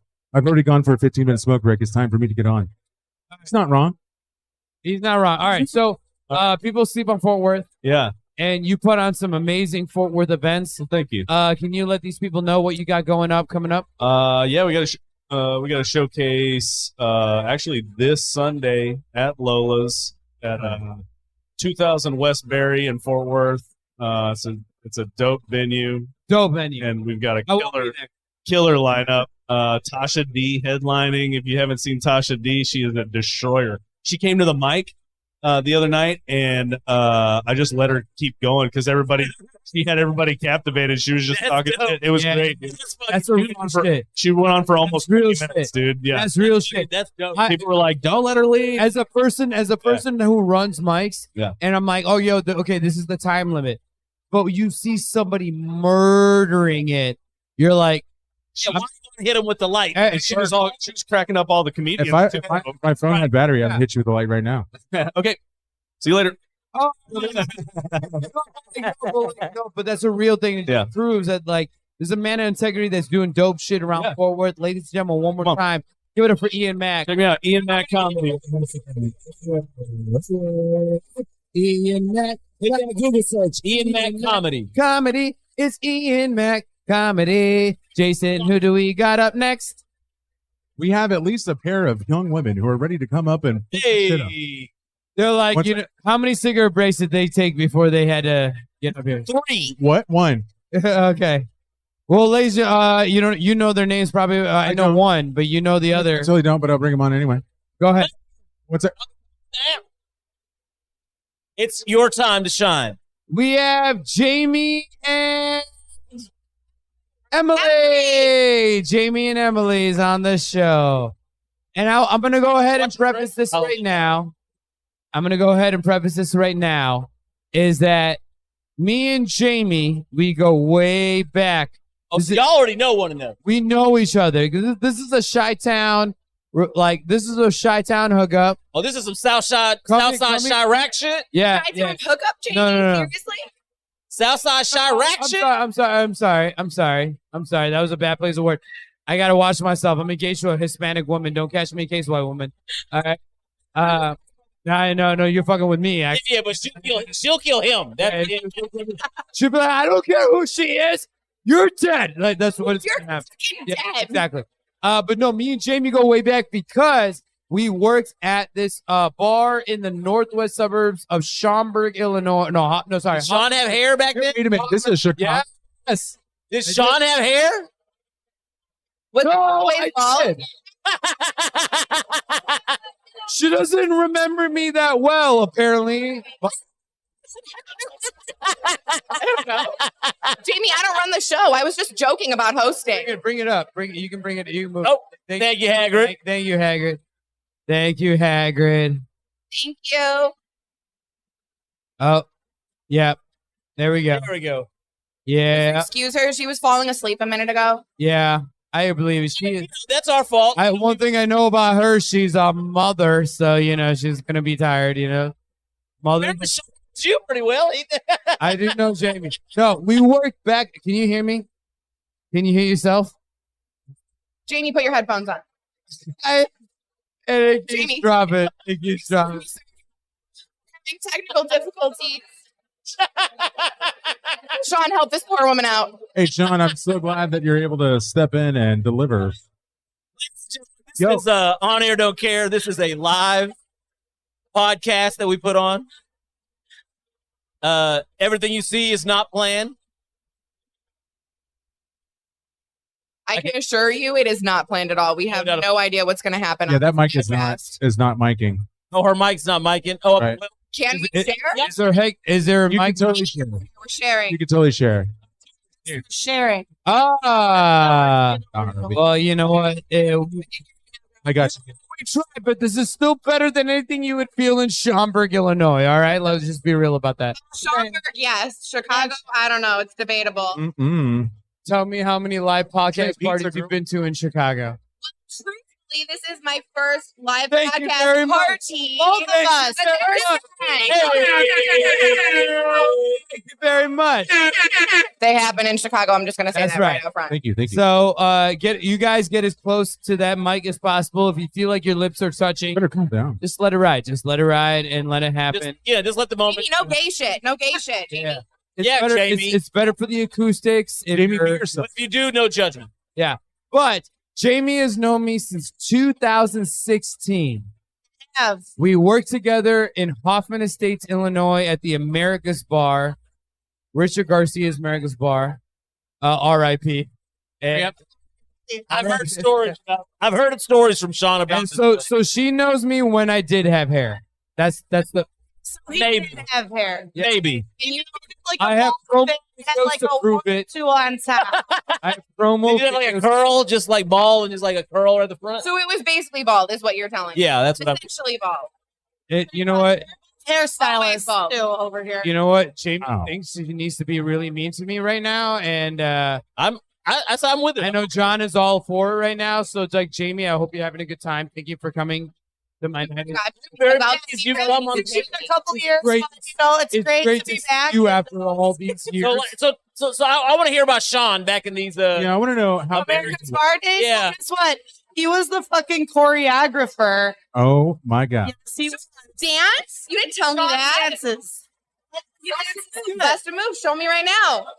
You know what? He sings. He's do it all. Do it all entertainment. Kind of do it all. Do it all entertainment. No. He's kind of doing it all right now. Nah. He's doing the most. I don't know about all, but he's doing the most. I don't know what that move is, but that must be new. You don't know about that? That came from the 90s. Get it. Look, Get it. if it gets some dancing, you're doing it right. Get it. If it gets some dancing, you're doing it I mean, right. I can't argue with that logic. Can't argue with that logic. So, what made you decide to? Yo, hold up. Did your girl bring her own fan? Yeah, I'm trying to get on this. Like the fan and the hat are inseparable. Yo, she's coming with a Pharrell hat. That's what I'm saying. The Here. Nice shit. She wants to be mean to you. I'll be mean to her. It's a whole. I'm not a mean person. Everybody knows. Everybody just be mean to Shawn. It's okay. as long as everybody is being nice. Jamie, I got a new bestie now. It's gonna be fine. To Jamie. Yo, Thanks Jamie. you, Jamie. As long as Jamie, everybody's see, I nice gotta to Jamie. Replace me. Nobody can replace me. Sounds like a One of habit. a kind. It's E to the M to the L-I-Y. So, Shawn, I have a question. She has a question, Shawn. Can you freestyle? It's the E to the M to the I-L-Y. You know it's Y. It's Emily, y'all.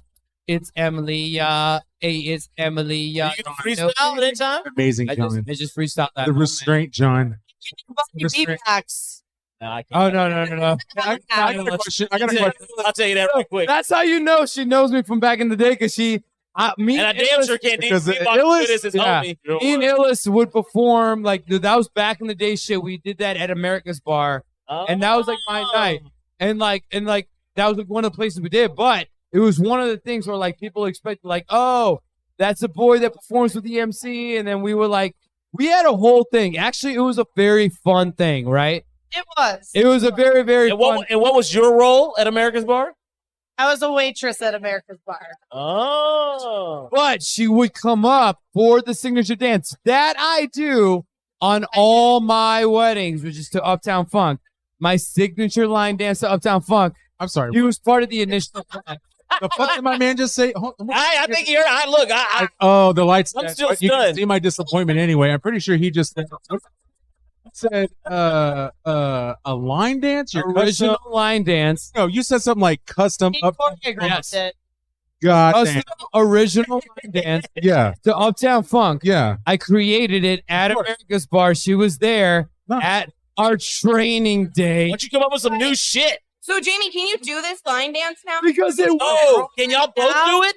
I don't know it. Wait, Not Jamie, you. Us what- on the spot. hold on. Jamie, do you remember it? Do you remember it? I was going to ask I do you it all the same. time, Oh, they yeah. came up with it. I do it all I the think time. we should do this in the Do it next now. break. Do it right now. Man, brother, we Jamie, don't right have. now. Always all the you have to do is best play at the it. original Uptown Funk song. If you play the original Uptown Funk song, I'm curious if Jamie actually remembers the dance. Bro, We could find Bro, out. I gotta see we this. can't I do have it. to Right, see right. this. You after one. And then the step, the ice cold. I can't do it alone. So I got Oh, you're not gonna do it alone. so lead to the fire, man. Yeah, Jim Mama said. Girls say hallelujah. Girls say hallelujah. Girls say hallelujah. The Uptown Funk gon' give it to you. What? The Uptown Funk gon' You know what I'm saying? I remember. You fucking knows it, yo. I do. I would like to know what our other guest's name is. Jamie and Emily. My name's Emily. Emily. Thank you. Yeah, don't act like I'm going to remember every motherfucker I see tonight. Come on now. Yeah, I know, but here's the thing. Like in my head, it's just like hat, fan, makeup. I got nothing else. Like I'm trying real hard to link. Oh my goodness. What? I didn't know we were fearing. Self, I'm like, Jamie tried backing out of this like 20 times. Oh wow. No, This alone. And Emily didn't let her, and I. Jason, as soon as you started calling her out, she started like double timing. Oh, I know what's up. Right away, she was like, "Oh, This is a strategy. oh god." Jason's like on a like he's on a rampage a little. Don't be giving away my secrets. I listen, boys. What I want to know is if you if you understand that we're after 1 a.m. So we're bleeding into red time. If it's like, yeah, Is it 1 a.m.? it is definitely after 1 a.m. So my question is for Emily and Jamie. Jamie. He knows my name. Yeah, that's right, girl. What y'all want to talk about? You got like 1 full minute. Whip it up. No plans. Okay. So I decided that I was just going to start hosting the show, and you tell me Nailed it. Fucking nailed it. to talk about. You just Sean. You got Either one of you in plate, Sean. Emily, I am, yeah. Emily, you're single, right? I am not single. No. You're not single? No. Emily's not single. Jamie is complicated. am I what? Is it complicated? I'm definitely in no fucking relationship. Oh God. Oh. Single as a Pringle. Wow. Oh, that was shit. That was very cute. that was gnarly. That was very, very, very cute the way you did that together. Felt like you guys just caught a Pokemon together or something. It's like I'm ready to Pringle. Is that a saying? Single like a Pringle. It is now. We just saw it. We witnessed it. It was great. And put two Pringles together, you get You could chocolate. just eat just one, so that's kind of like it's not very single. 2 minutes, boys. I'm sorry, and we I'm gotta just wrap it thinking down. Cap on this. Why you told me I had So a sorry, kind of lady. on it. That was why. So if there's any answers or questions or difficulties or challenges you're dealing with in your life, is I there, give great relationship advice. yes, we do. Hold on. Yeah, your turn. Watching this live stream. So, Mike, why won't you propose already? It's been 8 years. Mike, 8 years. 8 years. Wait. How long did y'all date before they y'all dated for 8 years? Yeah, we've been dating for 8 years. We lived together for 7 years. Oh, you know what? I got a good question. Wait, though. 8 year or 8 years? 8 years. Wow. I gotta ask you a question though. What is it? What is the ring gonna do for you in terms of your relationship? Ooh. That's a very good question. Oh, I don't have an answer. Truthfully, I just want him to be my fucking husband. But Yeah, my so question get it over with already, bro. what Come on, bro. is that ring? Why is that ring gonna magically turn him into something that he isn't already? Oh. Sean. I literally just wrote the title. Out of the relationship, you're like you got a whole different segments of this. I think I'm so fucking dumb because it's literally just I want to be like, I'm a wifey. I mean, look, I'm not mad. I love the fuck out of him. I want to spend the rest of my life with him. And like, I feel like there are a lot of. You want the I'm IG? not trying to put Mike on the spot. If he doesn't propose, are you gonna stay with him forever? Then it is That's what all. it is. Then you are married. That's what it is. You are married. Let me tell you something. My thing is like, if I'm dying and in the hospital, You need that he can't come legalese. visit me. Yeah. Like he couldn't come see me if it was. couldn't? No, he's So just like a die at living home. thing. No, bro, you can't. I would love to die at home, but I don't think they allow. I'll tell you this right now. I'm engaged. You have to call the ambulance. You know I'm, what I'm, I'm, saying? I'm engaged. I have this little engagement ring right here. $6. $6 silicone on. I got you beat. I got you beat. I got you beat. Pose with a ring pop. I don't want a wedding. Yo, that's a real shit. Wedding. Yo, I don't that's real shit. a big ass ring. I don't want a rock. I don't want. Yo, Mike, what the fuck you waiting for, Mike? Thank you. What fuck you waiting for, Thank Mike? you. Yo, if you got a girl that's not expecting shit, put the ring on her night right now. I was like, bro, let's just go Hey, to boys. Vegas. We'll get It married sounds by like- tomorrow. Mike, if Mike, you don't it sounds answer up, I will. Yo, It sounds like Mike is already down Jamie called it. for the long haul. Whether That's what I he said. puts a ring on it or not, I think they already have their Mike, if you don't want your pussy stolen, don't get it stolen for some pussy. Do you know what I mean? Your boy's wilding. I'm You're just, good, Mike. It sounds like she's down for you, I Mike. don't know, It Mike. sounds like you're good. Mike, it seems like you on thin ice. The one. Sounds like you on thin ice, Mike. He's the one. He's the one. You gonna have some single issues. But all right, so we don't. Hagrid. Well, No dead air, guys. No dead air. No, No, I know. That's no, we're Hey boys, because Listen, there's one last. I hate to say this that you're standing next to me right now. But listen, there's a guy who's a barber for Eminem, and I want to. And I want to talk to him. No, you're better. What is she saying? She said, "I don't give a fuck if you're trying to talk to the barber who fucks with Eminem. I want to go on." Bald. So who gives a fuck what he does? His lineup looks like shit. Damn, that's mean. That's super mean. she's not wrong. That guy Shawn, see, he's a talented thespian. And what he's trying to do right now is affect the look of Shaw. Well, ladies, No, I'm just trying to understand exactly where she's coming from. Like, where's his anger? This is look. Let me tell you what I want to do. What yes, on the show, right here. No, no. Well, thank you, Jamie and Emily. What the Chicks, fuck? these fuckers came out of nowhere. Ladies, thank you guys very much for Jamie the show. I like and Eminem. Emily. Thanks for having me on your podcast. I know you're gonna make. Yo, 1 second, real quick, Emily. Miss Lady, you're 1,000% put together today. The fucking the jewelry, the fucking makeup, the makeup, all of it. Thank you. I just felt like I was coming to Texas and I had to be drippy. So. I appreciate you it. flex, ma. You flex. Yeah. Who is this woman? The ring light is shining in my face, and I cannot see her shadow behind the light. Barely see her, so I have no It's- idea. You don't know her? No, I don't know her. You don't know her? No. Who is this? She's a So this is mystery something woman. that's been here. This is like as is typical for our show. Shawn will put it on you. We have guests. Eminem's barber or this mystery woman Eminem's barber or mystery woman. It's your. Why not both? Why not both and let them dish it I out? think we may not have that kind of time. I'll put my own hands in the game. There's nobody behind me, so I don't know what you're waiting for. I'm looking at some silhouette. Oh, okay. There you are. There you are. I'm looking.